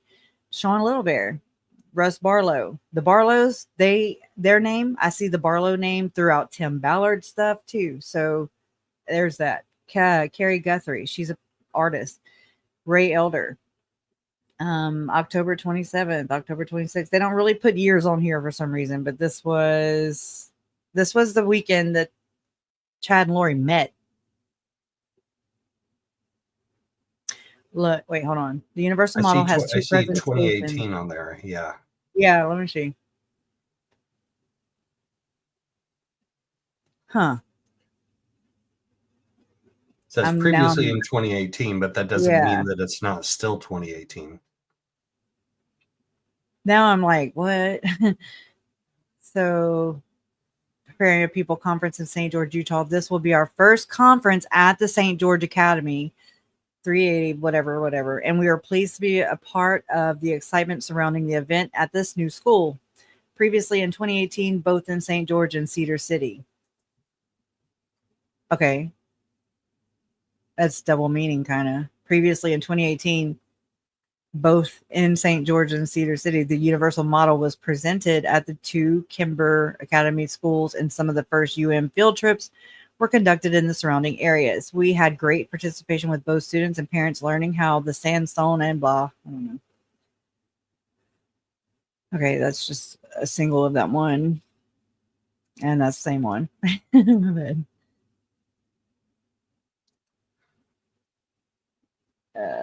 Same one. Oh, I made this. There's a lemma, Lori, and Melanie. Anyways, I have to blow off steam sometimes. Yeah, Lauren has his speech that day that he met her in St. George. Yeah, she does. But I don't want to get struck, so we don't have to watch it. Plus, Right. I probably gets sick anyway. Tom Harrison, this is the book under Lori's leg as she was being served by the Kauai Police Department. Tom Harrison has held a significant role within the church for many years. Retired LCSW therapist with a focus on child SA care. Inspiration and author of the controversial LDS book Visions of Glory, One Man's Near-Death Experience, which I believe he just lied. I believe he lied. And just like Chad, just like Julie, just like all of them, and said that in order for people to buy it, to believe them, like, oh, I had this experience, so therefore I'm not really remote viewing. Anyways, before the tragic killings of Tammy, Tylee, JJ, and Charles in 2019, Chad Daybell and Julie Rowe would meet with Tom Harrison at his Salt Lake City office, where he instructed them on remote viewing, astral projection, and portals.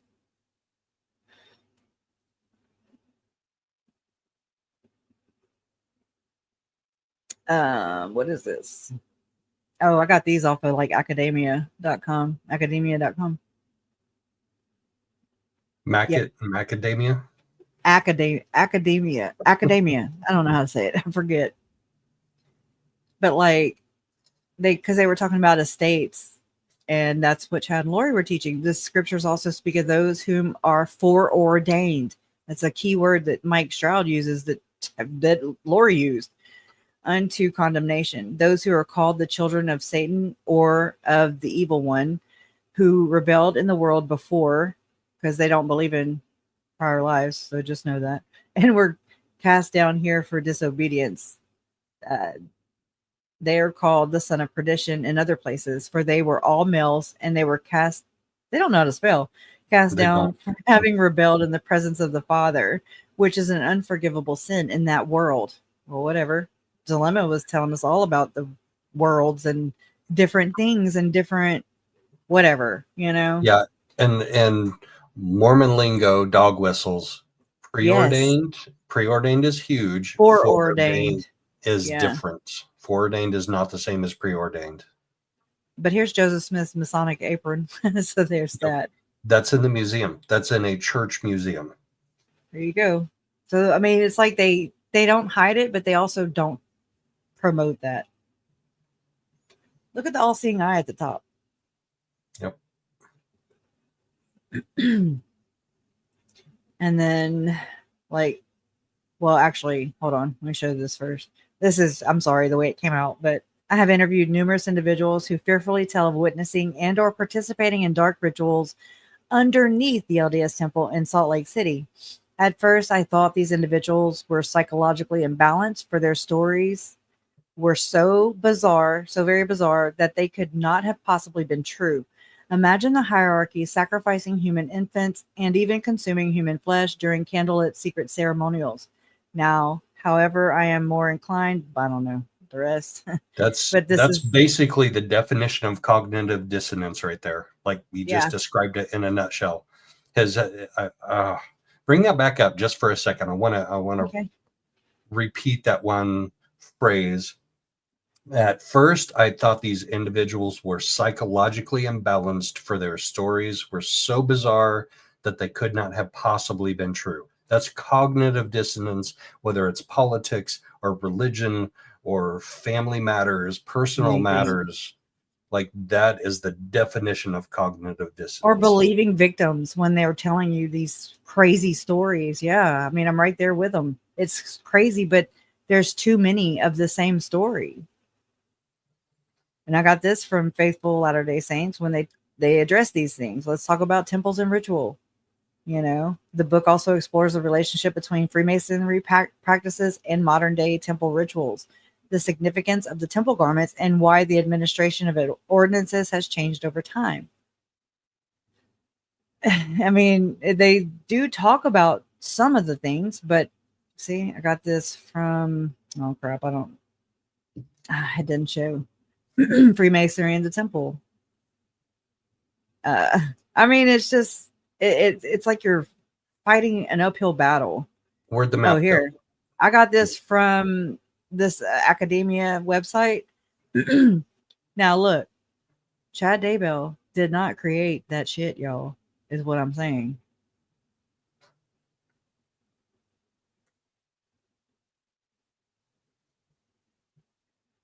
Wait, what? What is this? Explain, please. I mean, this is the first. Okay, the first is they became sons of perdition. There are no daughters of perdition, as per whatever BY and myself. So we have a third part of creation falling around 33 males. Shocker. That leaves 17 males to 50 females, or in other worlds, 3-to-1 ratio. Then in Isaiah 4, we find in that day a term used by Isaiah for the millennial realm that 7 women will seek 1 man. So we loose, not lose, even more men in relation to women in the second estate, arriving unto 7 women to 1 man. But women can in the second estate go to hell. So we also had to loose, not lose, a portion of each. I mean, this is the same thing, like numbers and percentage of men who progress in each estate. Creation number 1, first estate, second estate, third estate.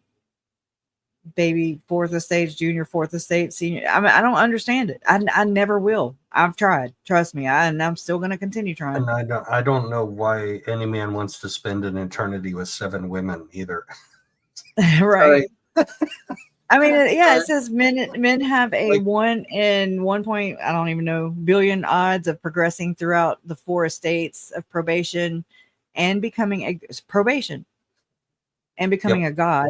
The total number of men that come down upon earth within the second estate portion of this creation is whatever 8.1 whatever billion, and all these numbers, okay, not including Adam, his Eves, the Messiah, Eves, and Satan. plural. Yeah, they're not talking about on a house. That was a joke, people. Don't no, we laughed. I mean, this is the same thing that Chad Daybell was purporting. And I mean, yeah, here's the name of this paper. It's called Odds of Progressing Through the First 4 Estates of Probation and Becoming a God or Goddess. Well, that's what I'm a goddess, you know. Karen nailed it right there. What? It is a male fantasy. It is the male fantasy of all LDS men seeking exaltation. 7 women all himself. A harem, basically. Yep. Which is the same thing that, oh God, I always forget his name. Charles Manson, you know, that's basically what he was doing. Yep. But I mean, they're not the first ones and they're not going to be the last, y'all. This is all, I've found so many papers like this because I was like, it's not original. This is not original at all. Period. And then they just term it at, oh, look, here's it's a bad, I mean, I tried fixing it. As you can see, AI does not do a good job. It was a long time ago. This is Glenn Beck. This is President Ford. Wait, that's his name? President Carter? I think he was president. Yeah, Carter. Jimmy Carter. Yeah, that's who it was. Whenever I was born, it was Jimmy Carter. That's him. There's some rabbi guy. Next to him, there's some father. Catholic, you know, right there. And this is whenever they're this is whenever the 2015 eclipse happened. So there's that. Yeah. And there's Cuckoo. Cuckoo Cachoo. That's the best little picture. His crazy eyes and everything. at the Preparing a People conference where he met Lori. Just don't get it. I don't get it. I don't either. Ah. There's a Wasatch. Wake up. Imminent. Because I believe, I'm telling you, if I didn't do all the research that I did, then I would be like, okay, yeah, no. But I mean, there's fault lines, and they have, you can go look it up, look up at all the fault lines and see how there's grids set up around them, on top of them, talking about all this stuff. And I think all they have to do is just hit a button, and then they can cause natural disasters. Anyways, yeah, Jeff's got a point that I want to address. So LDS leaders think so highly of themselves, which is contrary to the Bible. No way. Romans 12:3 says, do not think of yourself more highly than you ought. But Mormons can discount it. And this goes back to the conversation we had at the very beginning of tonight. They can say, as far as the Bible is translated correctly. In other words, they can retranslate it whenever they want. They can say that. And they did. He did. Yes. Yep.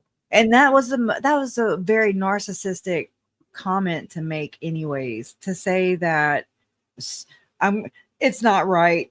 Okay, this was a 14, 15-year-old dude, who just comes in swinging, because an angel of light visited him in the damn trees in the woods, and then he just thinks he's the know-all be-all. And I mean, this is the origins of this. Exactly. Who implemented temple ceremony?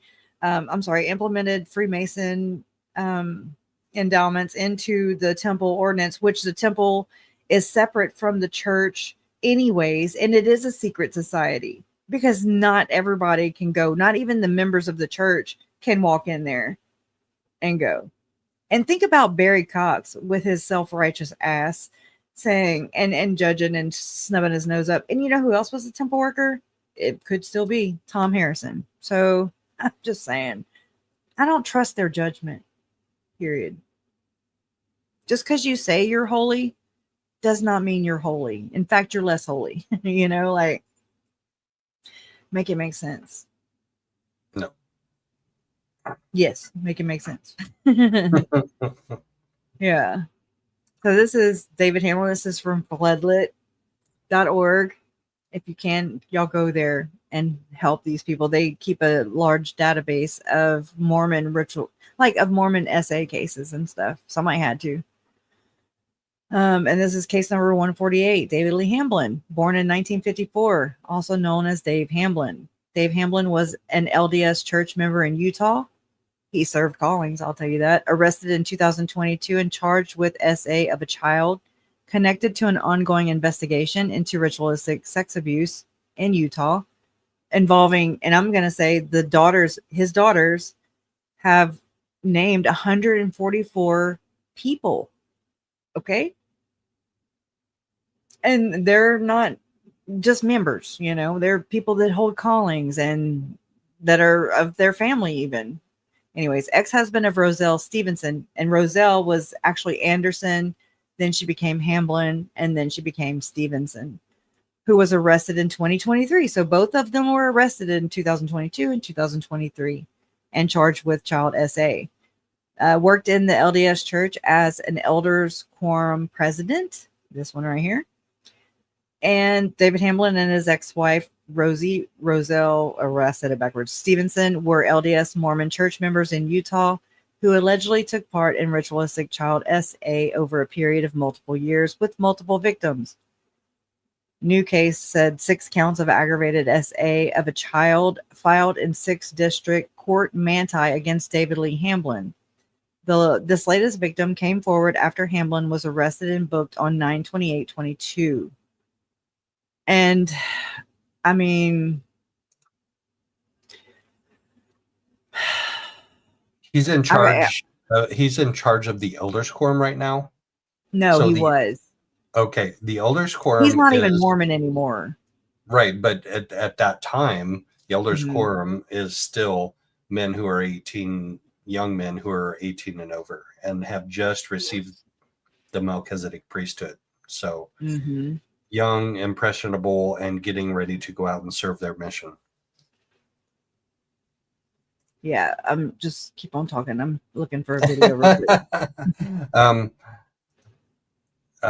It's just Robbie. Robbie, hey, I've seen a lot of your comments, and Robbie's my boy. I want to react to all of them, but I can't react to all of them. But this one struck me because they do that in the Catholic priesthood. Like, we're not just talking about the LDS because they're the only high demand religion that's doing things that we should be looking at. Catholics do too, and Methodists and non-denominational, and I'm not going to mention all the others because somebody's going to come at me, but I mean, religions just are like that. Yeah. Okay, I found what I was looking for. Anyways, you too. Anyways, all right. So this is part 2, Beyond the Altar, a pattern too disturbing to ignore. And this is We Are the People YouTube channel. Jason Preston, he actually spoke at the Book of Mormon Evidence Firm Foundation events. So did Ryan Fisher, So anyways, this is interesting though, and it's relevant to Chad and Lori. Join Jason Preston, Goel, and Brett Henry in part 2 of our explosive investigation into Provo's altar house, diving deeper into the shocking web of elite owners tied to this area. After the viral response to our first episode, we're answering your questions. Who owned this house? From Donnie Osmond, that Chad Daybell took a selfie with, remember? To LDS general authorities like Craig Christensen, who's named in the Hamblin documents as one of the 144, alleged assailants. The ownership trail at 4545 Brookshire Drive reveals chilling connections to the Hamblin victim statements and alleged LDS Church of Satan networks. Brett unpacks his 2020 tour of the house, complete with a tiled altar, camera mounts, and a sealed basement, while Goel exposes a pattern of property transfers among Provo's powerful, including bloodline ties and names like Critchfield, North, and Harris. Are these off-market deals hiding ritual abuse? We connect the dots to broader corruption, from Epstein's client list to local cover-ups, showing how Utah's elite cluster in quote-unquote hotspots like Edgemont Ward to protect their secrets. This isn't just a house. It's a window into a battle of light versus dark. Survivors are speaking, and we are amplifying their truth. All right. So I'm going to play. I need to pull the transcript up, though, before I even do. That way I can dart around. Okay. Unmute. Whose home it was, and we decided for the time being, there's no reason to do that. At least we decided not to do it. And then we started having some conversations with some people in the background, particularly Goel, who had done a deep dive on that. And we realized we can't not talk about this home. And I think some things he's going to share today with you will probably solidify that this stuff is Wait, hold on. I just typed it in, but I can't type it in and it stay on it. Okay, so I'm just going to run it to here. That would be Alexander and Mary Lou Terrazon. He's hard to hear. Yeah, the Terrazons resold this property back to the Christensens in 2025, according to the real estate records. Now, another incredible coincidence is that just a block over on Redford, Brad and Terry Box live. During the time that Katie Hamlin was attending Tippmew High School, Brad Mox was the principal. And he has 2 homes on Redford that he has owned. 875 and 903. This guy is right down my alley. This guy's right down my alley. I love this. This is Goel. 1996 to 2020. This is I have never seen him before, and I dig him already, like from the word This is the investigator that was hired to investigate into the Hamblin allegations. That way you can basically hand it off to prosecution Oh, I into love it. here, and he's proved it, like, to corroborate what the girls have alleged, like where they lived, if it's like if that could even be possibly true because of where people live, and they seem to live in these circular neighborhoods where there's a lot of property, like you're seeing right now, bought up, in the same area, and they just continue to sell each other homes. Think about Jody Hildebrand. Whenever she was arrested, I want to say somebody, I don't really know right offhand, or, to speak to it, but I remember something along the lines of her selling it to somebody sold it to her, just kind of keeping up with who's who in the neighborhood, because these things are better insulated whenever they can keep the abuse within. Okay, so anyways. So what you're starting to see is a concentration of ownership in this real estate. You'll see this name over and over again if you go through the property records in this area, Homelick. But at the end of the day, the central question here, this had 5 owners. Started with the Critchfields, who sold to Donnie and Deborah Osmond. Oh my God. Donnie and Deborah Osmond then sold it to Jordan North. Jordan North then sold it to Craig Cloward Christensen and his wife. And then they sold it to the Harrises. And the question is whether or not that altar was an original part of the house. Mm-hmm. And who exactly in the ownership of that house was using that structure for what purpose? Yeah, Okay, now I'm going to back up to the actual altar so you'll know what the hell we're talking about. Oh, great. Hold on. I'm on the edge of my seat, like almost literally. Okay. This is my jam. Like the property records, tax records, all of that. Like, I dig it. Let's see. All right. Incredible job. So let's just bring it right back to you, Brett. Yeah. Tell us give us a little recap to our audience and bring us up to speed, and then we'll bring Goel on and have him share what he's learned. So, I mean, it is probably about a month ago now. I posted a video with just this house I went in 2020 is a foreclosure house, and I went and showed it to a client, and just like, it's the creepiest house I've ever been in. I didn't really understand why it was creepy. It's just weird. And further I got in there, the more and more weird things kept popping up. And so then a month ago, I scrolled through my pictures and this popped up. I'm like, oh, I'm going to make a post about this. Just like this creepy house I went in. It looked like there was an altar room. Posted it like at midnight, went to bed, woke up the next morning to a ton of views on it. I mean, 100,000 views on it overnight, and hundreds of messages in my inbox saying like, this is satanic ritual abuse. I've been abused in rooms like this. A lot of people knowing exactly whose house this was. And so I was just like, this is the first time I've ever heard of satanic ritual abuse. And since then, I keep getting dozens of messages every single day from survivors of it. So, I mean, to say it's not real is absurd. Yeah. Asinine. Yeah. No, and what a blessing for you to shine the light on it. So, Goel, show it. We've got you back. You're out there kicking butt. You saw the show. You've obviously been in the loop. Is there something there? What are your thoughts? Tell us what you Let me go find it. I thought they showed it. Hold on. In terms of direct proof that ritual abuse occurred at that location, I don't have. You showed it to me the other day. Yeah, but I didn't show it to everybody. In terms of coincidences, that's what she said. Up and down foothill. Okay, here we go.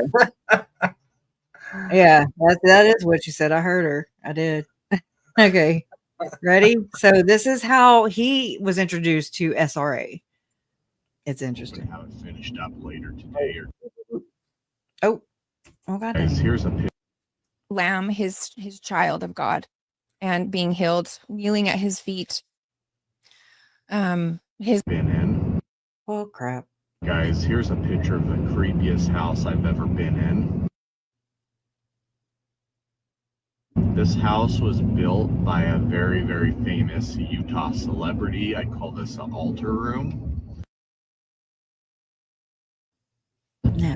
I'm going to be doing a video diving more into what this house was, what this room was used for.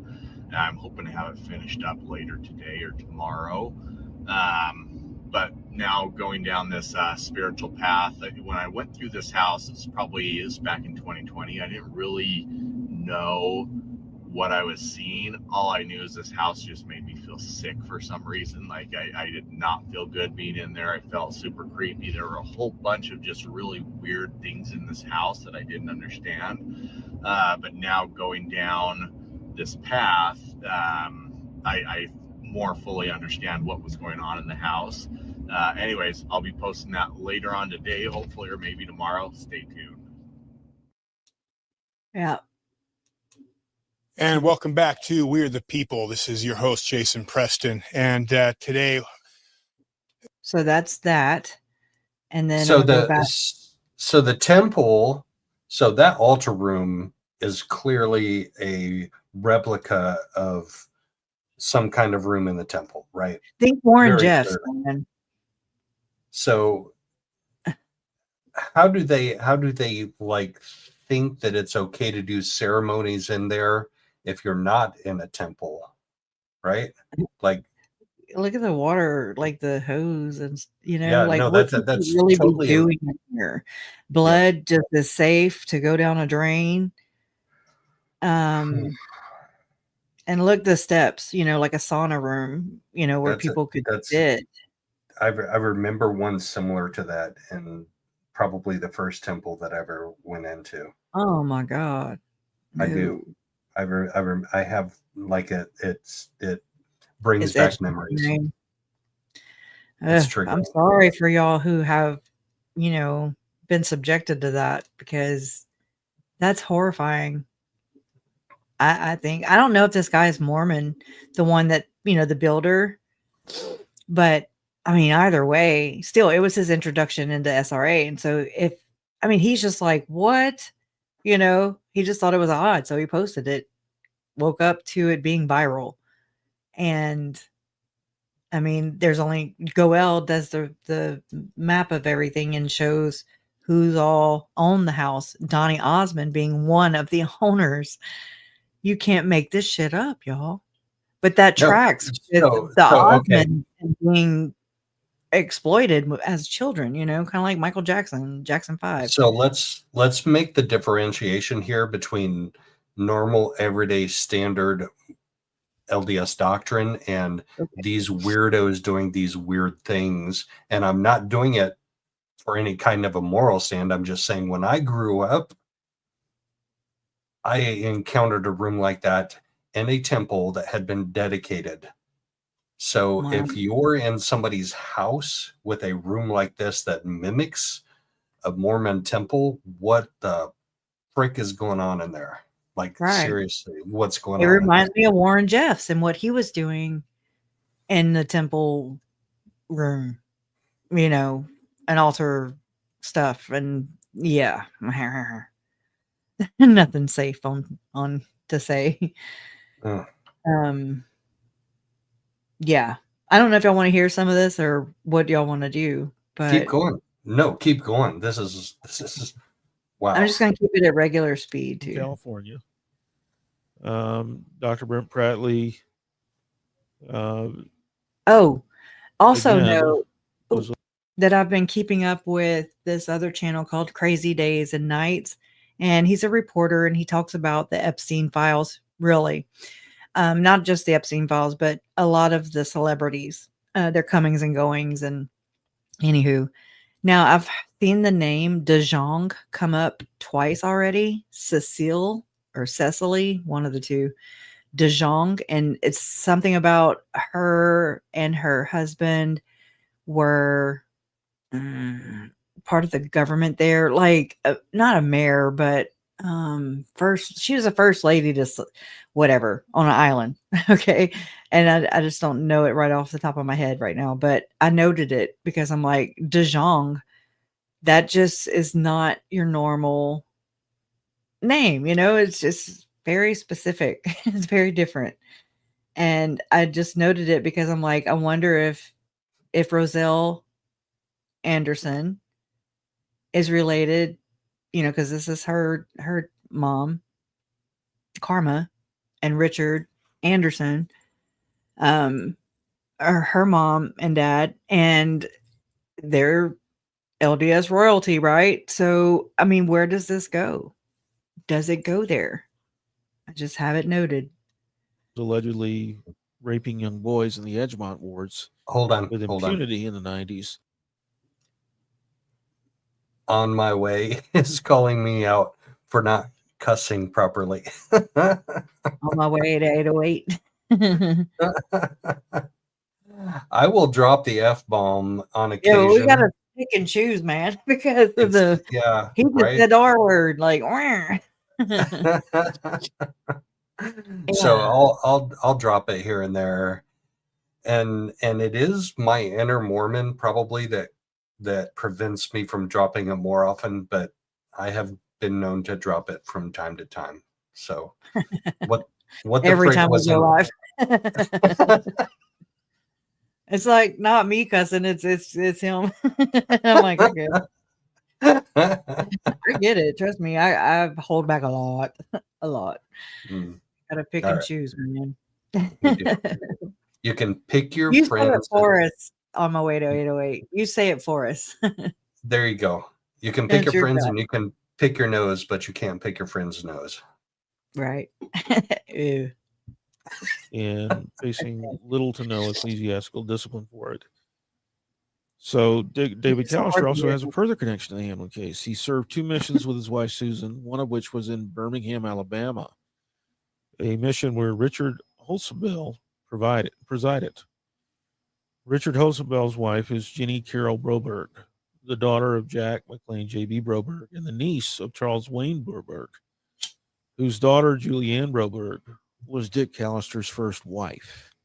Well, Dick And so what you're seeing is corroborating evidence, circumstantial evidence of what the Hamblin girls allege, that these groups function off of bloodlines. They intermarry within certain bloodlines. Richard Holzabell was one of the speakers at Carmen DeYoung Anderson's funeral. And so alongside Apostle Garrett Walter Gong, he spoke at Carmen DeYoung Anderson's funeral. He has a long relationship with both Richard Lloyd and Carmen DeYoung Anderson. And of course, the Callister family apparently has a relationship as well. Because as I minimize this,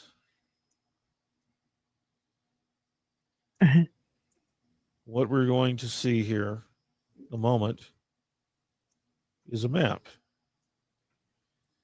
This is the house, 4545 Brookshire Drive. And one of the things that I want to call attention to, I'm not seeing the map on here, in terms of this map, is just how much concentration of ownership there is. Now, right down the street is Craig and Susan Suki Christensen, otherwise known as Suki Hamblin, David Hamblin's younger sister. Craig Christensen is an alleged member of the Church of Satan. So is his wife. And he's also on the city council in Provo. He is now on the city council in Provo. He is also a bishop of a YSA ward. That's right. Provo. And so what we start seeing here, YSA ward is young right single here. Adults. Like what Jason Mallon called houses that have the same little color house on them, all these lots. They're all owned by David A. and Zina P. Wetton. This one, this lot, this lot,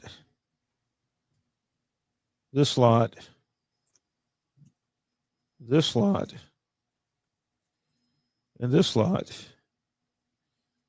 This lot is owned by an Iyer, so it doesn't fit within the pattern, but this lot up here is also owned by David P. and Zina A. Wetton. This lot up here is 4667 North Brookshire Circle.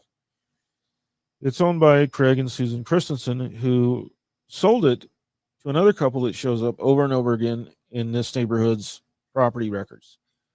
That would be Alexander and Mary Lou Terrazon. The Terrazons resold this property back to the Christensens in 2025, according to the real estate records. Now, another incredible coincidence is that just a block over on Redford, Brad and Terry Box live. During the time that Katie Hamlin was attending Tippmew High School, Brad Mox was the principal. And he has two homes That don't sound good. on Redford that he has owned. Well, that's a lot of money. for 875 Redford, and 903. man. And Yeah. so he owned this home from 1996 to 2020. So what you're starting to see is a concentration of ownership in this real estate. Oh, wow. You'll see this name over and over again. I didn't know that. If you What Christine Garner shared with us. Thank you. Broberg was the guy who abused the family in the documentary Abducted in Plain Sight. Now, I've watched the documentary, but it's been a while too. So thank you for sharing that. Interesting. That is so alarming. Mhm. Very interesting. And as it relates to the video you're showing now, these are actually very standard single family residential Homes, subdivisions. Yeah. Mhm. Like subdivisions will build out like this all the time. And you will see the lots pass back and forth between owners before a house is built. But once a house is built, usually it's like the builder owns it and then a family owns it. And then maybe they transfer it once or twice over the next 20 years. You don't Mhm. usually see 6, 7, 8, 9, 10 transactions between multiple owners after a house has been built. Here's this Jan Broberg from Abducted in Plain Sight explains harrowing childhood abductions. Oh, Jan gosh. Broberg's abuser, see her last name? Broberg? Abuser convinced her she was the last chance for an alien species. Oh, God. So, kidnapped victim Jan Broberg, the subject of Netflix documentary Abducted in Plain Sight, said she was groomed by her kidnapper to believe UFOs and extraterrestrial life were a plausible possibility. Monday on The View, Broberg discussed her childhood and steps taken by the family friend Robert Birchtold, who went by the nickname B, to manipulate the family and kidnap Broberg twice. The Broberg family met the Birchtold family through their church in a small town in Idaho in 1972, according to the documentary Abducted in Plain Sight.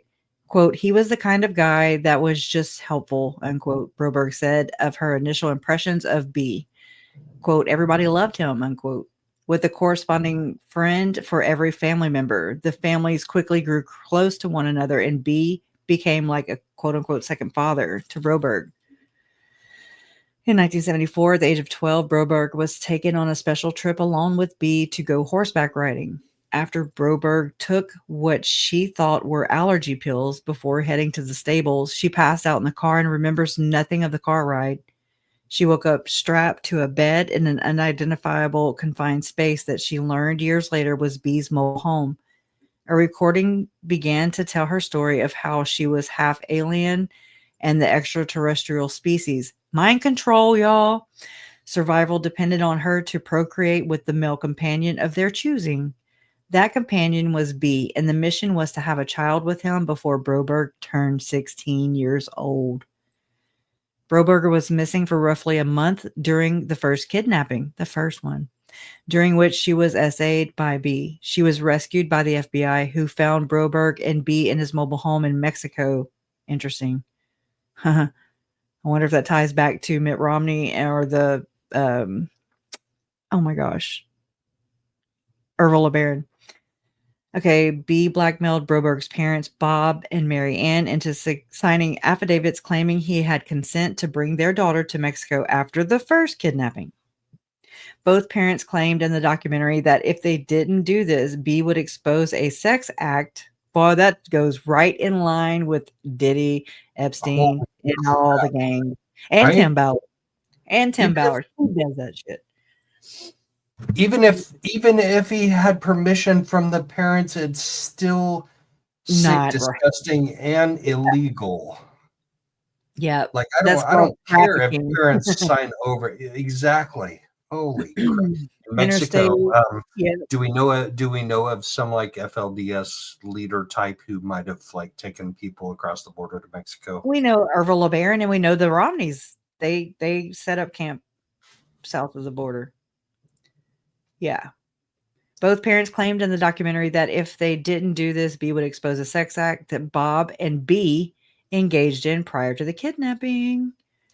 The affidavits comprised the FBI's case against B, according to the documentary.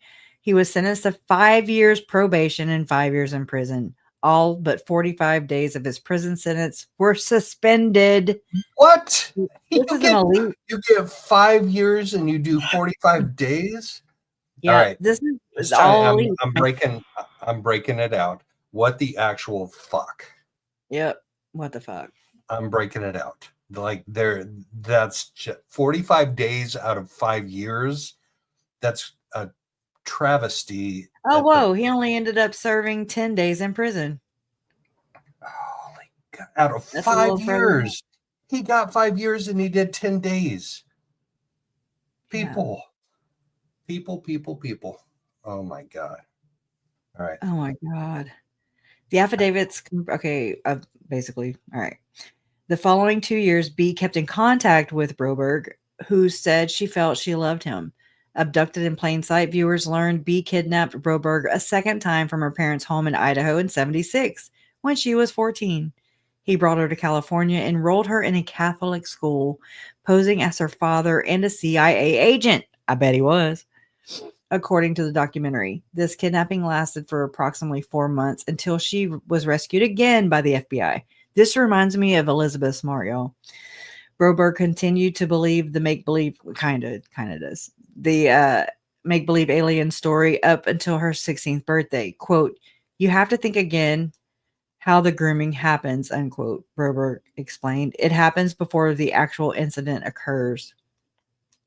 The fascination with potential alien life intersecting with life on Earth was popular in the early 70s. B took the Broberg children and his own to science fiction films in the 2 years prior to kidnapping Jan. In addition, B would consistently show Broberg's parents, Marianne and Bob, newspaper clippings of alleged UFO sightings around the country. He wouldn't talk directly to young Broberg, but she would curiously listen to conversations about UFOs that B and her parents had in the kitchen. Quote, "When people asked me about the brainwashing, I'm like, it took 10 seconds. I'd been led up to that moment," Broberg said. Growing up Mormon, Broberg told The View co-host that she was somewhat familiar with the Mary, Jesus, and Joseph story, and B told her similar story through the voice recordings. "I was this special person that was going to have this special child that was going to save the world." Oh my God. "That story I heard at Christmas time." Today, Jan has a wonderful relationship with her parents. Through therapy, she learned to forgive them for not stopping the years of abuse she endured from B. Quote, "I had my moments of being angry and upset," Broberg says about resentment towards her parents, "but I knew they had been groomed and manipulated too."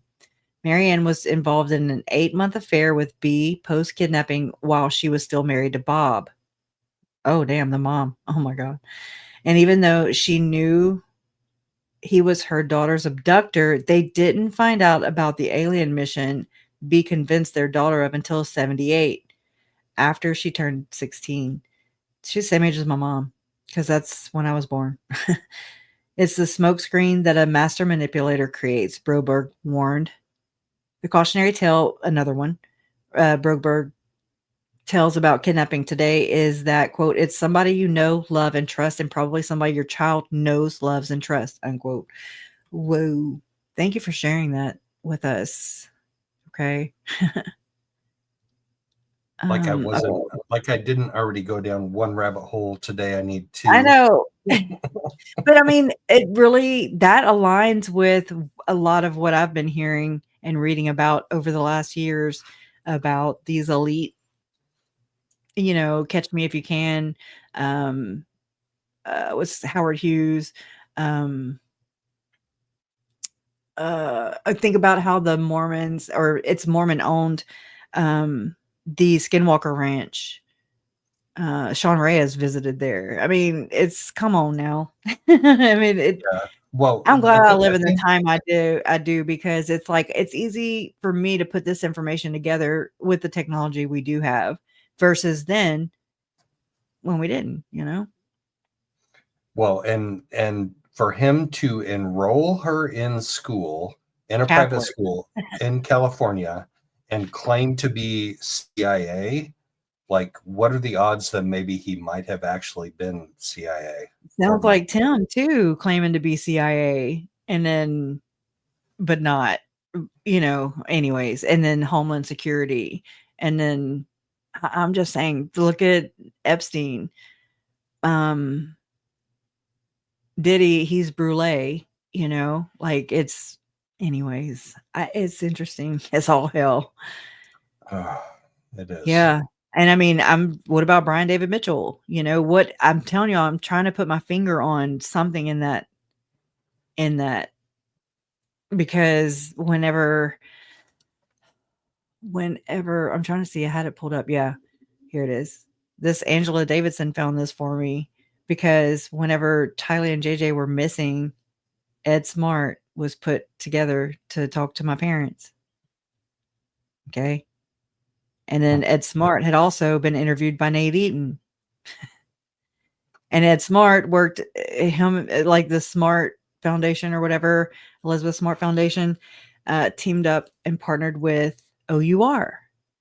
And I'm telling you, this circular. We're closing in on them. And Ed, thank you so much for.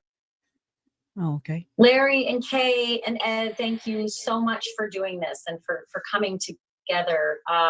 I know that you each have your own individual experiences, but they're very similar. And I thought it would be good to share some of the wisdom between you. And before I go any further, Larry and Kay, how are you holding on today? How are you? Good day, Ashley. Thank you for having us. Today is good. I mean, that there's days that are terrible and days that are better and weeks that are terrible, and it's a roller coaster, never ending. You never know what you're gonna hear or smell or see or something that's gonna remind us of JJ, and then, you know, like the other day I found one with the little toys and out in the garage, and I brought it into Larry, and I'm like, you know, it's just a little old toy, and I was like, simplest of things. And I said, but I can't throw it away, but it upset me terribly. Thank God we're together. Thank God she's here for me and our family. I don't know if we could have gone through this without their support, their love, their prayers, and it makes a big difference for us. We have great network of support, family, friends, you know, it helps. Yeah. You know, it doesn't sound unlike the circumstance that Ed, you found yourself in 2002. Your daughter vanished. It was the most mysterious situation. And all of a sudden you were in the center of a cloud, an active cloud, an uninvited cloud. And then there was this personal grieving. Your daughter was missing. Can you walk us through a little bit of how that is perhaps somewhat similar to what Larry and Kay are dealing with now? Well, you know, I think that when I think back at that time, Lois and I, as was mentioned by Kay and Larry, we had to rely on each other.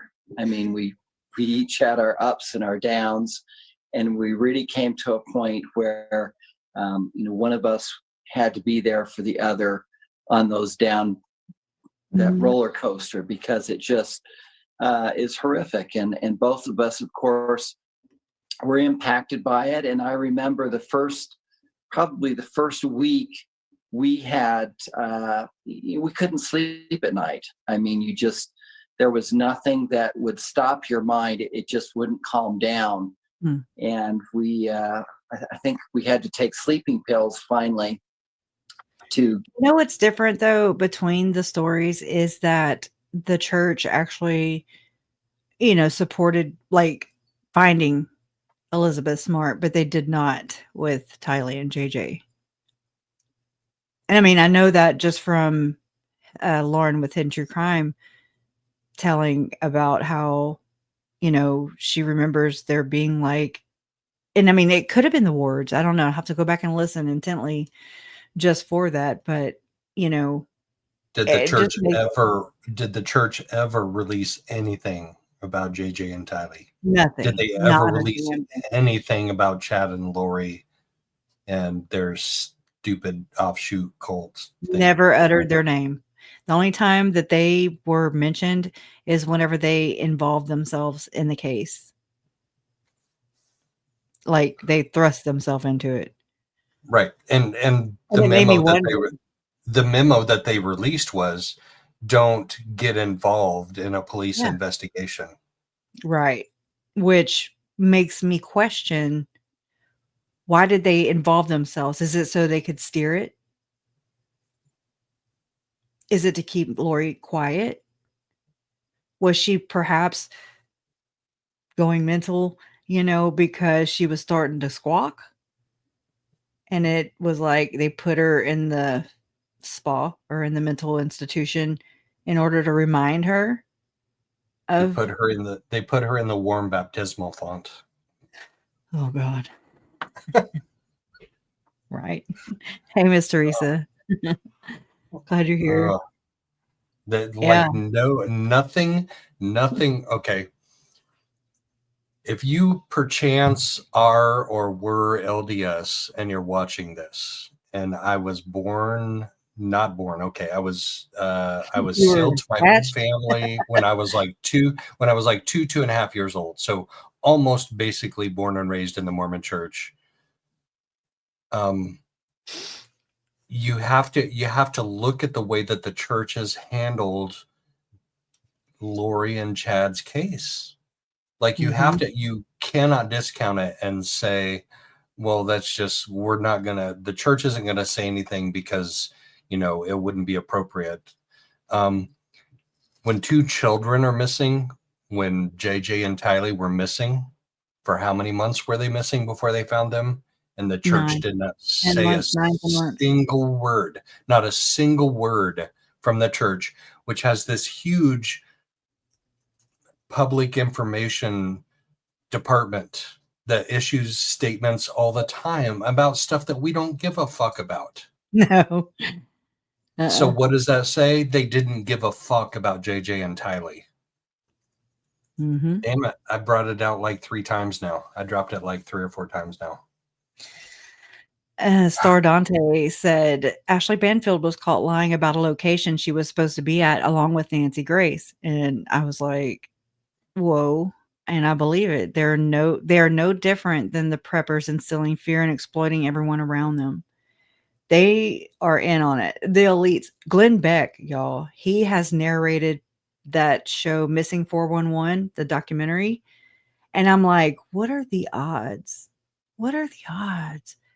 They seem to be in on the secret. And I'm telling you, I believe that they're behind a lot of these crimes. I mean, could have even been there. I don't know. But it's like Alex is the apparent fall guy. But I also look at Chad and Lori as the fall guys too, for something bigger, covering up something bigger, which is why nobody else was charged. And they convicted the way that they did. And I mean, look at all the other look at Delphi, look at John Benet Ramsey, all these other cases, there's always the one guy, but they're never, I don't know, Koberger. Yeah, that's it. Okay. So that's the thing about Koberger and Delphi and John Benet Ramsey and Sarah Boone and Karen Reed. There's only one. There's a lone killer. Yeah. Yeah. There's only one. There's only one killer.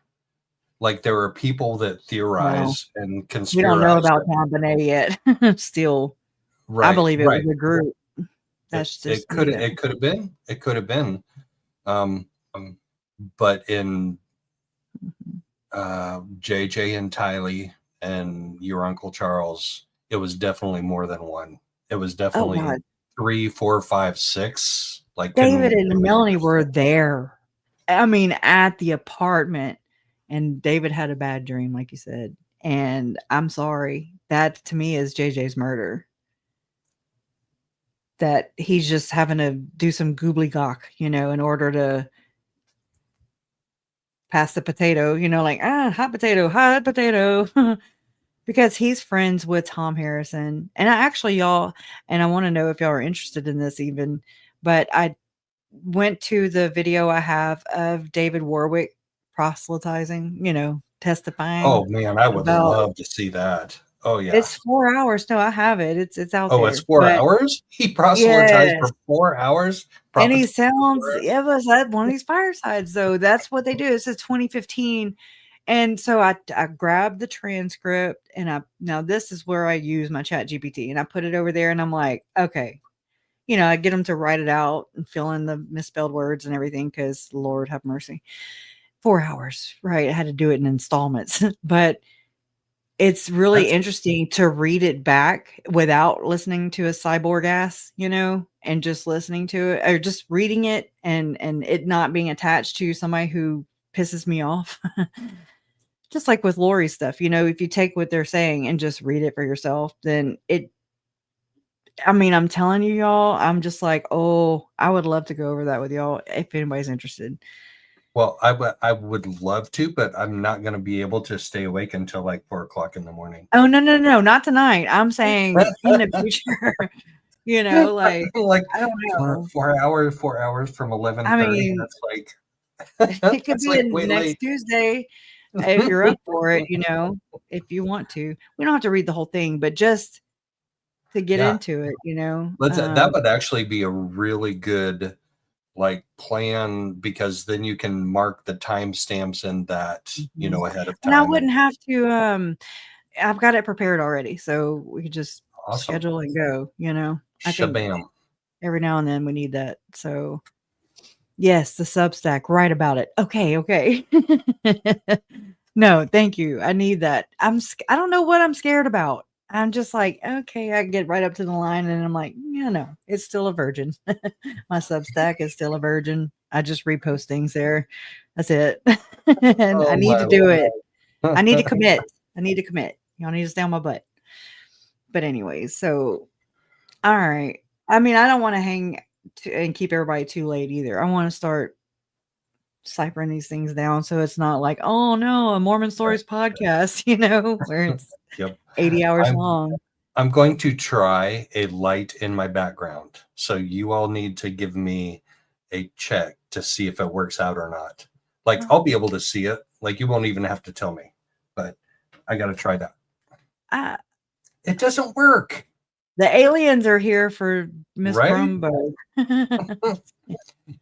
You know that says Joe, but you don't know that says Joe because you can't read it. No, it I looks gotta like work Mountain Dew. How do I get it to focus? How do I get my camera to focus? You gotta turn your blur off. I have no idea how to do that. Yeah, go to settings. Come on, y'all. Tell Joe how to do it. Yeah, let's And go none. None. Display informative, shift videos, audio, show resolution badge on stage. What the heck? Camera. You're gonna go to settings to visual effects, and then you're gonna say blur, like mine's blurring right now, and then none. Okay, it's easy. Okay, that's none. It's on none. Oh, okay. Still not I there. see Schmoe not lit up. Right? Boom. So you can see Joe Schmoe, right? Kind of. Yeah. Now All I can. right. So I got things to work on. I got things to work on before my 1-year anniversary show on Sunday. I'll try and get it figured for then. Okay, and I'm down for that. Teresa Bell, she was saying she's talking about there's a Substack about that house. Okay, look, I didn't shame myself about Substack, but she's talking about there's a Substack for that house, the altar house that we were talking about just now. So I'll definitely take a look at that. Oh yeah. It is all disturbing. Trust me. The stuff that I've been reading over the years has been horrific. The show I did Sunday, I actually had like a 4-minute clip of a blurb that it comes from the Hamblin victim statements about Gordon Bowen and about, trigger warning, about how they claimed that they were basically an offer for something their dad did. They claim their dad did, that pissed off the LDS Church of Satan or whatever. And so they were offered up as like a peace offering, so to speak. And so they talked about the abuse, about seeing, about the torture tables that were being used, about having to put human skin, with hair still in it, on it. And they had to wear it while they were being violated. And I mean, just a 4-minute clip, but oh my God, everybody was like, I could feel it. I could see it in the chat. Some people, Gallegos, Michelle, she was like, this is Silence of the Lambs. And it is, but it's like, will we ever know? Because it never gets to go to court. These people are just, they're like whack-a-mole. They're the best players of whack-a-mole I've ever seen in my life, because they dodge being convicted or even exposed. And that tells you everything you need to know, I believe. So just like that story we just read about Jan Bromberg. I already messed it up. But I mean, how 10 days of prison and okay, doke. You know, it starts to, and it pisses me off, because I'm telling you, I've had pullovers where I'm pulled over for a blinker, or whatever. And I've had 2 officers at the same time. And I'm like, I am calm, they're like, lower your voice. And I'm like, I am. Y'all both talking at me at the same time. I can't. What? Anyway, I've had that. And it's worse than what all the people around Chad and Lori got. We don't even have an interrogation or even an interview besides Lori after my uncle was murdered. We don't have anything of Chad and Lori being, interrogated by any cop ever. So, oh God, seems like we might have some of that somewhere. It seems like somebody might have some of that footage somewhere. Now there is another interview. Now this comes from Arizona. If we can get the rest of that for you, is interview, maybe 2 more interviews with Melanie. I also need to get the recording my mom has in her Dropbox somewhere of her conversation with Melanie Gibb a long time ago. I mean, even if I have to take my mom out of it, just, I wouldn't want that. But Okay, we are a one-party state. Was Chad taken into the Rexburg PD and was he interviewed, interrogated? No, I mean, if so, there's no record of it. We don't have anything from Idaho, ever. They used a lot of Arizona's. That's really strange, because we just saw like gigabytes upon gigabytes downloaded for Brian Koberger. Like we saw so much downloaded, uploaded, whatever you want to call it, on that. Why don't we have that for Idaho for both Chad and Lori when they were adjudicated in 23 and 24? Yeah. And I was like, I didn't harp on it because I was like, well, maybe they're just not saying it because of Arizona. Now Arizona's over. All 2 trials done. She's already back over there at the homeland. Okay. In Idaho. There's still somebody else that might still be under the gun, under investigation, maybe. Well, they can still prosecute. They still have it. Here, we'll help you. Give us the the information. It's Freedom of Information Act, allegedly. Quit being so damn secret of Idaho. That pisses me off, man. There are definitely states that resist it more than other states. Indiana, Florida's the Sunshine State. Yes, Florida is the Sunshine State. I got 28 gigabytes of data on Stefan Stearns, and I still haven't been able to go through all of it. 28 gigabytes on Stefan Stearns. But from Indiana, nothing on Delphi. From Indiana, nothing on that Valentine's Day murder. From Indiana, nothing on the John and escort in Evansville, Indiana. Nothing. So there's 3 cases, nothing in Indiana. Oklahoma, nothing from 4 police departments, and a teenage girl, 16 years old, that died on June. She went missing on June 5th, died on June 7th, was found on June 12th. Nothing from 5 of the 7 departments that were involved in that investigation. And Idaho, nothing but resistance to nothing but denials of my FOIA request in Idaho. I want to request, and just as a family member, and just be like, what the hell? So the family members in Oklahoma told me that I need to keep requesting my FOIA request in Oklahoma, because they said that media will get responded to faster than the family gets responded to in Oklahoma. I don't know about Indiana, and I don't know about Idaho, but Oklahoma, that's what the family told me. Like, you need to keep requesting that and do not let up. That's a hard thing to do. Like, that takes like mental, physical, emotional energy every single day to contact those places. And most of them are going to be like, all right, you already submitted a FOIA request. We have so many days to respond. Just wait for your response.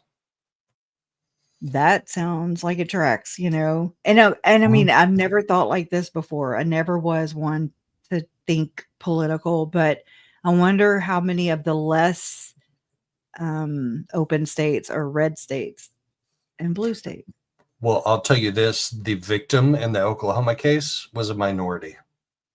Okay.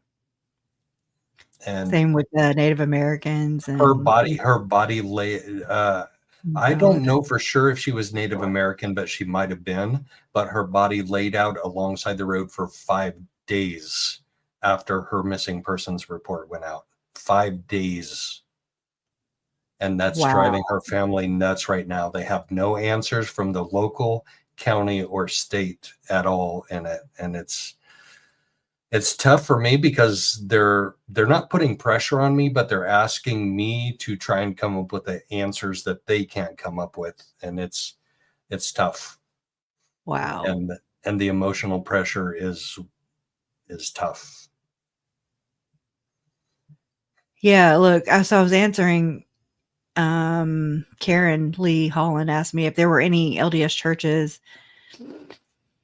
in Australia. And so, yeah, there are. And now that I think about it, Nate Eaton, he did a mission in Australia. So that for sure won.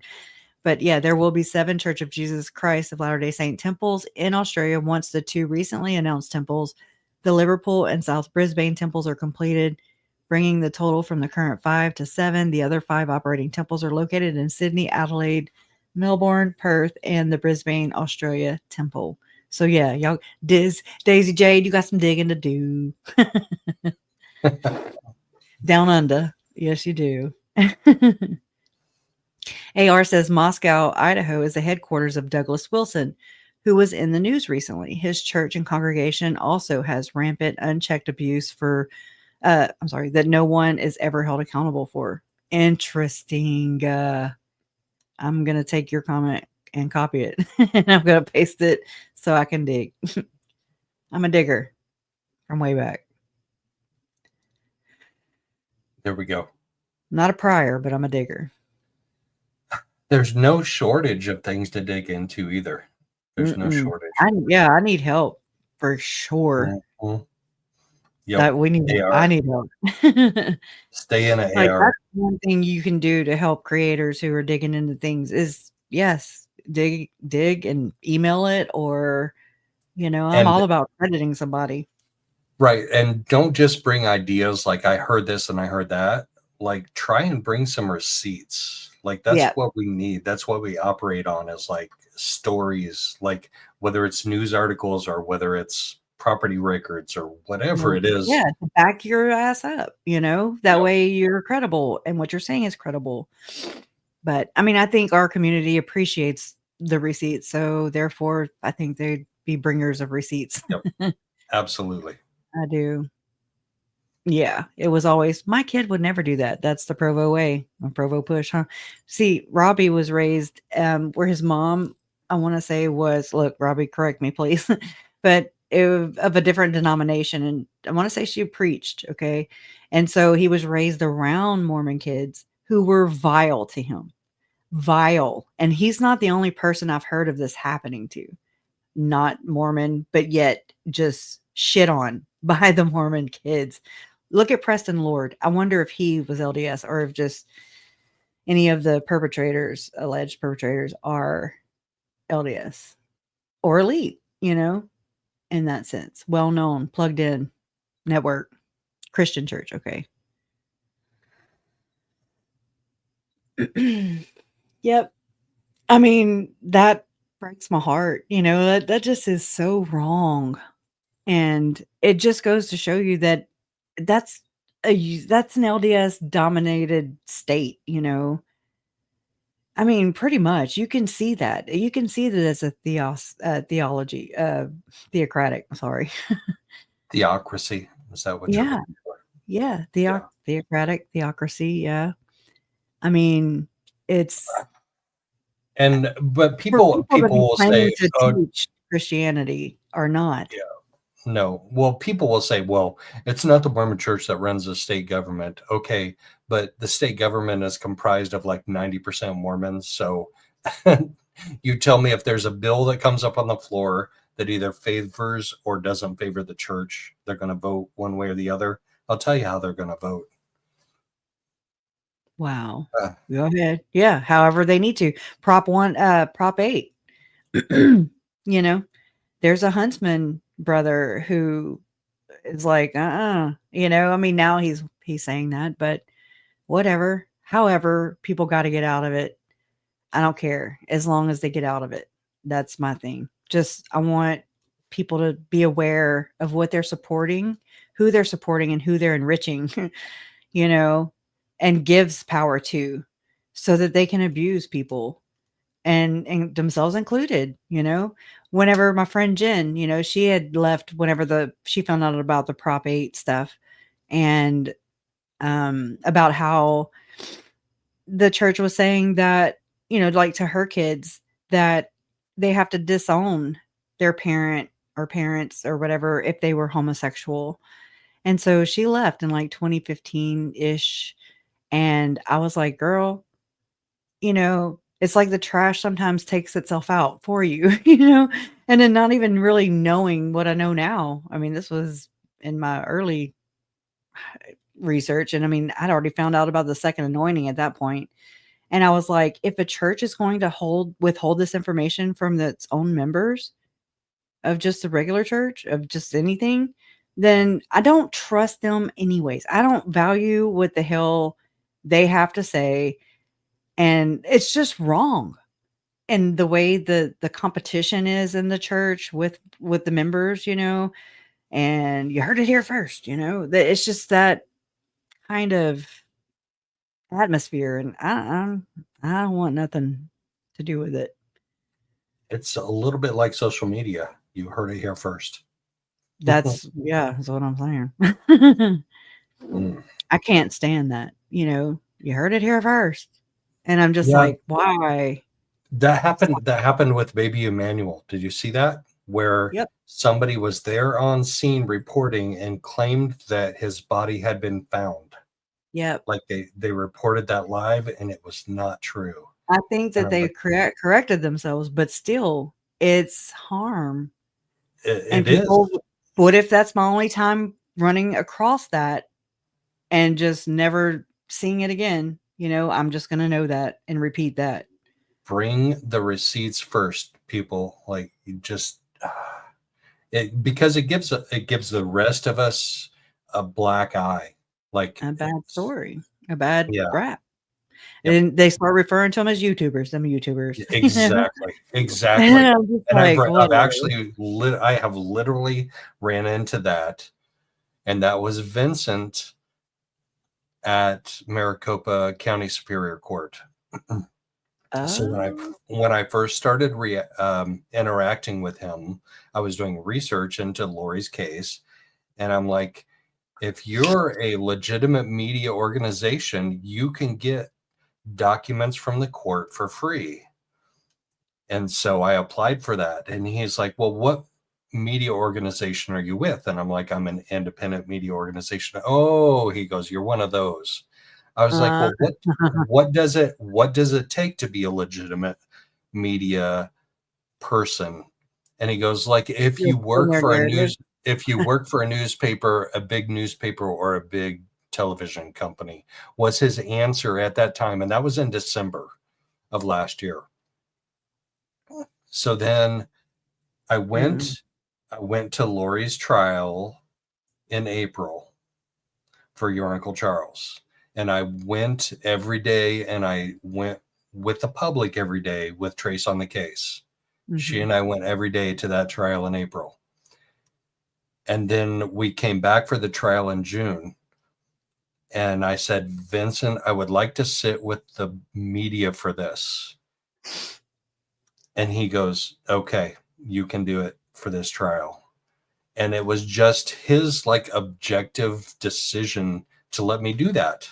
Like there's no subjective criteria, or there's no objective criteria. It was his subjective decision. I mixed those up. So what's it going to take, because legacy media is legacy media any better than social media at this point in time? But it's better control of the elites by the elites, because they own it and they can tell you, they have the last word as to what is going to go out there and what's not. Just like it made me wonder, and I mean, this is a good question, and I don't know if anybody's asked it. I'm sure people have, but we always wonder about what cases of missing persons make it to the media, to the mainstream, and what cases don't. And is this because the ones that do have affiliations with the elites so that they can drive the narrative, make money off of it every which way possible, push it in the news, make movies, all the things, okay? Do those make it to the mainstream media, and the ones that don't are probably just regular murders, regular missing cases? I mean, here's a good benchmark. Let's talk about East Idaho News. They're nobody, right? They're nobody in the grand scheme of things, like ABC, NBC, CBS, Fox. They're nobody. But all of a sudden, Nate Eaton goes and tracks down Lori and Chad in Hawaii. Because he got a tip of where to be. Right. He didn't tell Justin. He sent him palm trees instead. Yes. So all of a sudden, East Idaho News is not nobody anymore. And they are the authoritative news source for the Chad and Lori Daybell case. Boom. And they get let into trial without question. Yep. So and everybody buys what they say as word. But it goes back to me as an independent journalist, as a social media quote unquote YouTuber. Vincent's original question: do you work for a large TV station or newspaper outlet? Like, is that your determining factor? Because Nate Eaton does not. He does not work for a big TV outlet. He does not work for a big newspaper. He works for East Idaho News. And then bought into it. Right. So he owns some of it. Yeah. With so Frank Vandersloot, a billionaire who owns East Idaho, all Southeast Idaho, basically. So, right. So that's something that courts and public information officers are going to have to think about, and social media content creators are going to have to think about. I think that gives, legacy media more of like shit talk, about YouTubers, any chance they can get, they're going to shame a YouTuber, because like, let's talk about Zaf Girl and what she did with Gavin. I'm sorry. I always say Gannon Stout or whatever, his autopsy photos or whatever. It was just through Patreon. I know all kinds of creators who use Patreon for the FOIA docs that are free, or not free, but I mean, they're free people do pay for them. They do cost money. Yes. However, how many times over do you get to make that money back and exploit that case. Okay. Sorry, just being real. Just being real. And that's when I found it at a point myself. I found myself even fighting to keep the information, like I didn't want to share it because I didn't pay for it. So I was like, well, I can't just hand it out. And then I got to a point I was like, fuck that. Here's the FOIA. Here's my Dropbox. Here's the same, it's been paid for. The blood paid for it, in my opinion. So it's just like, let's stop hoarding information. Let's share it. Okay. Because what is this about then? If we're hoarding it and fighting over it, and you heard it here first, and then shaming a YouTuber publicly by legacy media for sure for doing the same fucking thing that everybody else is doing. Okay. So shame on all y'all. I mean, I don't know. Yeah, I think that kind of opened up the door for me in Lori's trials, because the first trial I was definitely public, and in the second trial I was definitely media, and then I was treated differently, but I was also accepted differently. Like Brianna from Arizona Family that did the 3 interviews with Lori, like she literally sat next to me or stood next to me, in the media pool area. Yeah. And I literally sat either next to or 2 seats down from Nate Eden and Justin Lum, and Gigi was there a lot also. She wasn't there all the time, but she was there a lot. I sat down, the row from her. Like all of these exposures that I got once Vincent said, okay, you can sit with the media pool. Like that just changed everything. And I was accepted. I was accepted by legacy media too. Like they would come in the morning.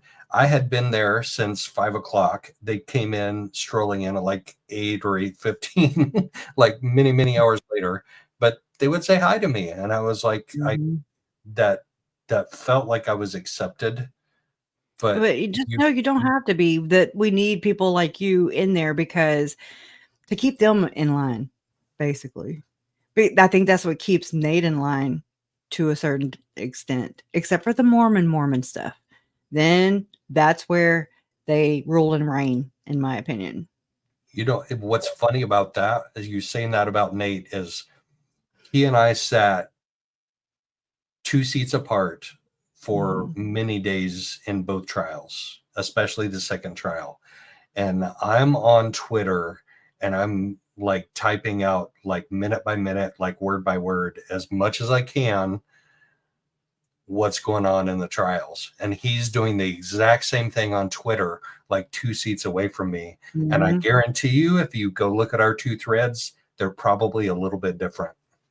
Yeah. Everybody's, I mean, that comes with perception and how people perceive things. I know mine too. Like whenever they talked about the Halloween masks being found in the garage of Lori Vallow, and I mean, to see them was a whole nother freaking thing that traumatized me. But everybody was reporting them as just Halloween masks. And I was like, I said they were monkey masks. But when I looked at them again at Chad's trial, it was an old person, like an old man mask, which was even scarier. I'm just like, oh my God. Oh my God. But that's what part of the, here, I just found this. Imagine how much different that would be. So you all got to watch her Maricopa County trials on TV. And we were there in person and we were reporting in person. But imagine being in Carroll County in Delphi, Indiana, when there is no television coverage and there is no audio recording. They're like, okay, good, we win. Okay. And I mean, they did. All you have to base your opinion of the trial on is what people who were in the courtroom are reporting to you. And to corroborate whether another person is saying it right or what they saw. So not everybody could see everything or hear everything. I heard. No. Only the media and legitimate legacy media, and you had to have media credentials, got to see the exhibits, the evidence exhibits. That tells me everything I need to know. It really does. Right. How, just like Idaho, I'm like, why y'all selling everything? I found this. Look, we got to look at it. I have it pulled up. Hold on. This is the mayor. of Rexburg, the day the kids were found. You're responding to the news right now. Well, it's a sad day for Rexburg, you know, of course, to find out the news about the kids.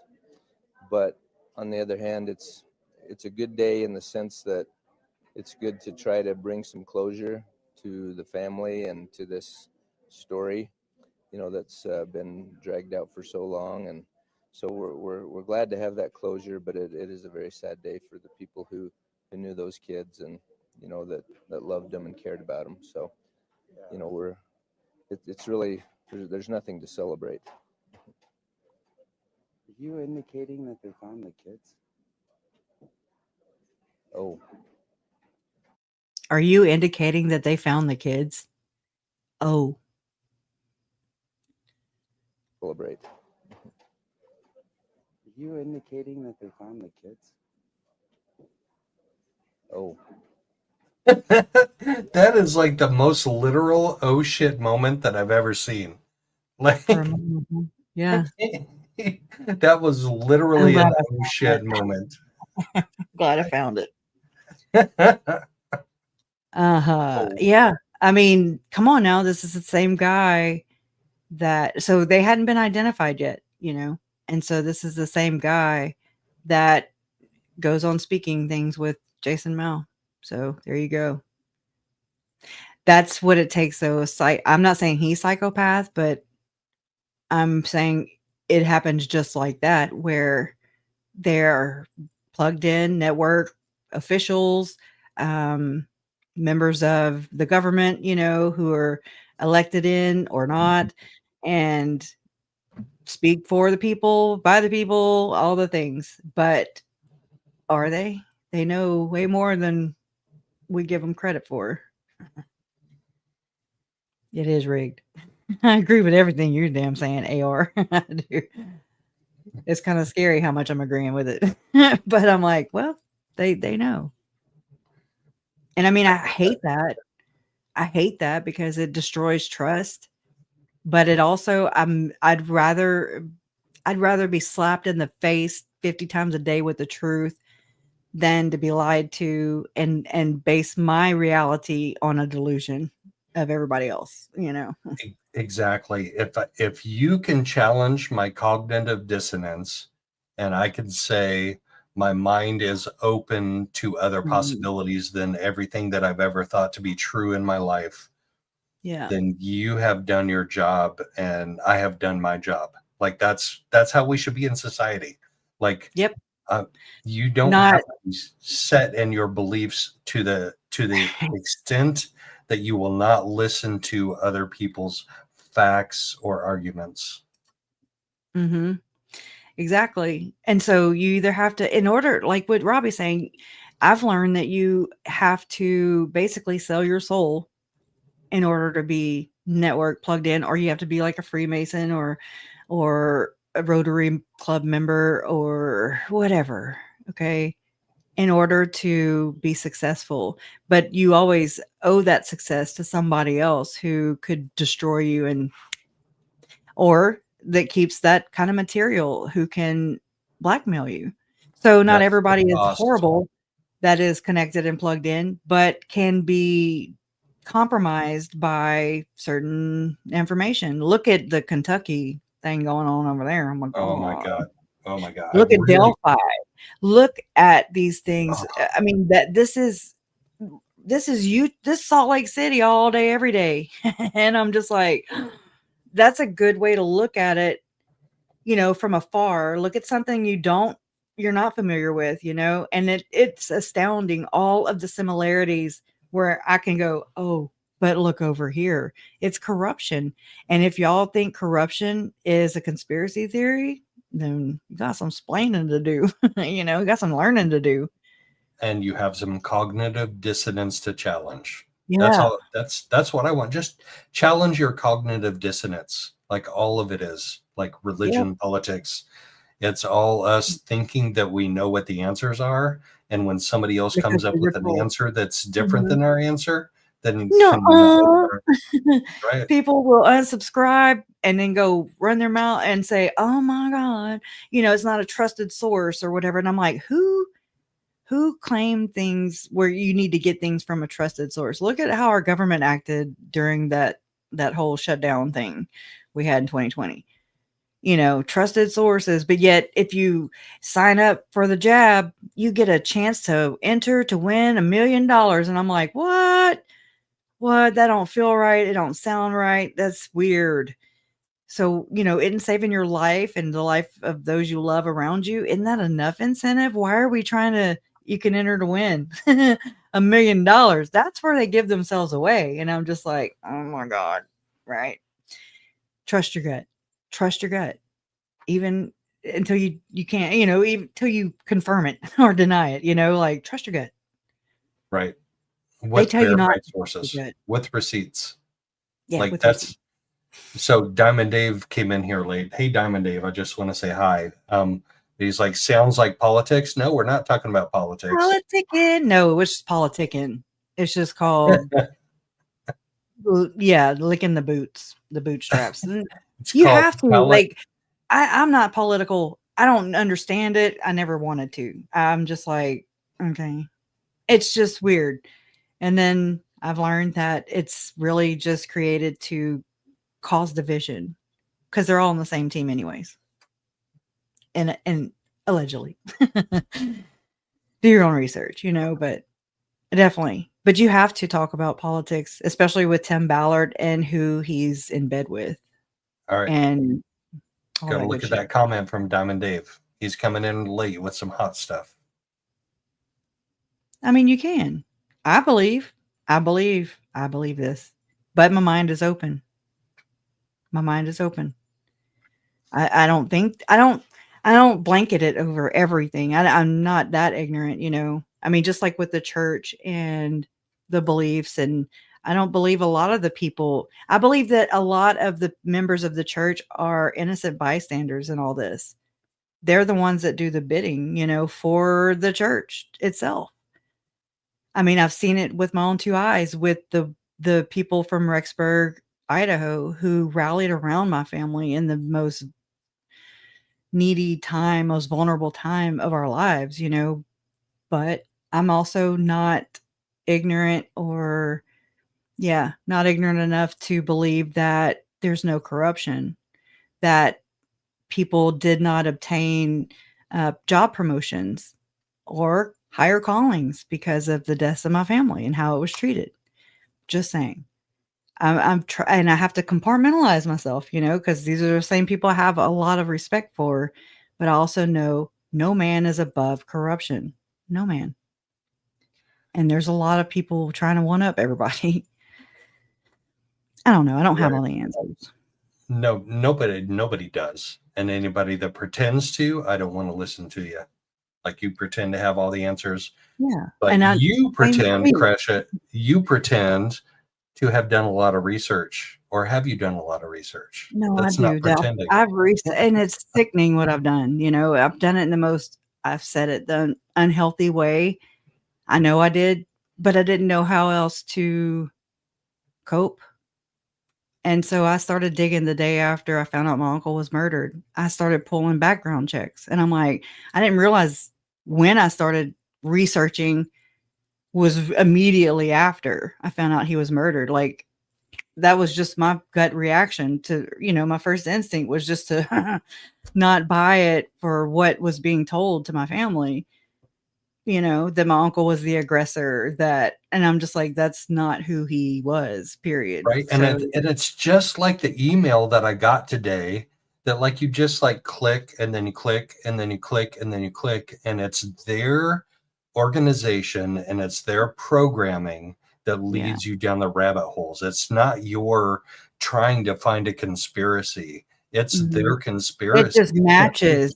It just matches what you already have learned, what I've already learned. I'm just like, So, I mean, I look at everything and everybody. I do, because of what Lori and Chad did. I look at everybody and everything around me now with skepticism, but I think it's healthy. I don't think it's like bad. you know? And I love people that have healthy skepticism about what you and I put out, like the content that we come up with. I love people that come in chat and are like, well, what about this and what about that? Like, bring it. Let's talk about it. I know. I appreciate that too, because that means we're not alone in this, you know, like, because it sucks to have your worldview shattered over and over and over again. But then you get to a point, I got to a point where I'm like, okay, just have a healthy dose of skepticism for everybody and everything. And just, I feel like a wet blanket, you know, I'm just like, but what about this? You know, and I hate that. I used to live in my own bubble, you know, and I avoided news and I avoided horrible stories because it made my anxiety rage, you know, so I tried to steer clear of it. And, you know, but then it comes knocking on your door. Satan was in your family. And then you're like, holy shit, you know, peeled back the layer on the Mormon church, but it also opened my eyes to my entire world in the cult of the United States of America, you know. Anyways, I'm not a conspiracy theorist, but I'm a realist. People are like, oh shit, we're having a party and here comes Kresha. Oh no. Yeah. Oh God. Wet blanket. Oh bitch. Oh bitch. All right. You ready to wrap it up for the night? Yeah. Please wrap it up, everybody. All right, let's wrap it up. We're under 3 hours. That's actually a good target for us, like under 3 hours for sure. Thank you so much. An hour ago. Thank you. Yeah, right. Joe Schmoe with the green lamp back there. Have those working by the next time we see you, okay? Yes, they will be working by Sunday afternoon. I swear to God they will. Oh. Okay, y'all heard that, right? No. Right? Oh, no. All right. Everybody take care and justice for JJ and Tylee and Charles and Tammy and Joe. Me and Joe. Yeah. Love always wins. Your proof of this.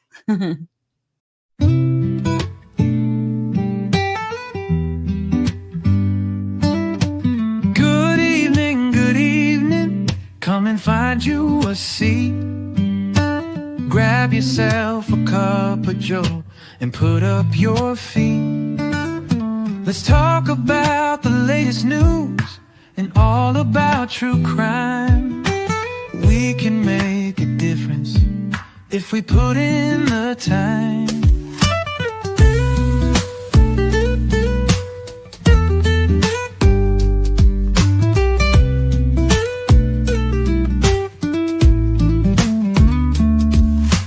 Good evening.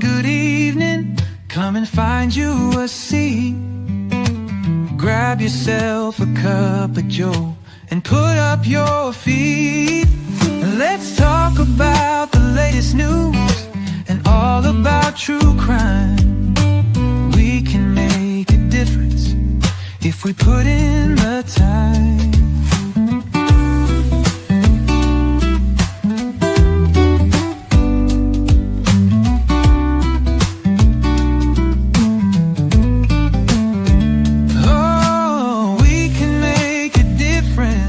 If we put in the time.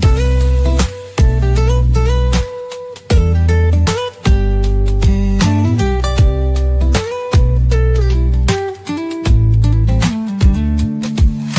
Good evening. Come and find you a seat. Grab yourself a cup of joe and put up your feet. Let's talk about the latest news and all about true crime. We can make a difference if we put in the time.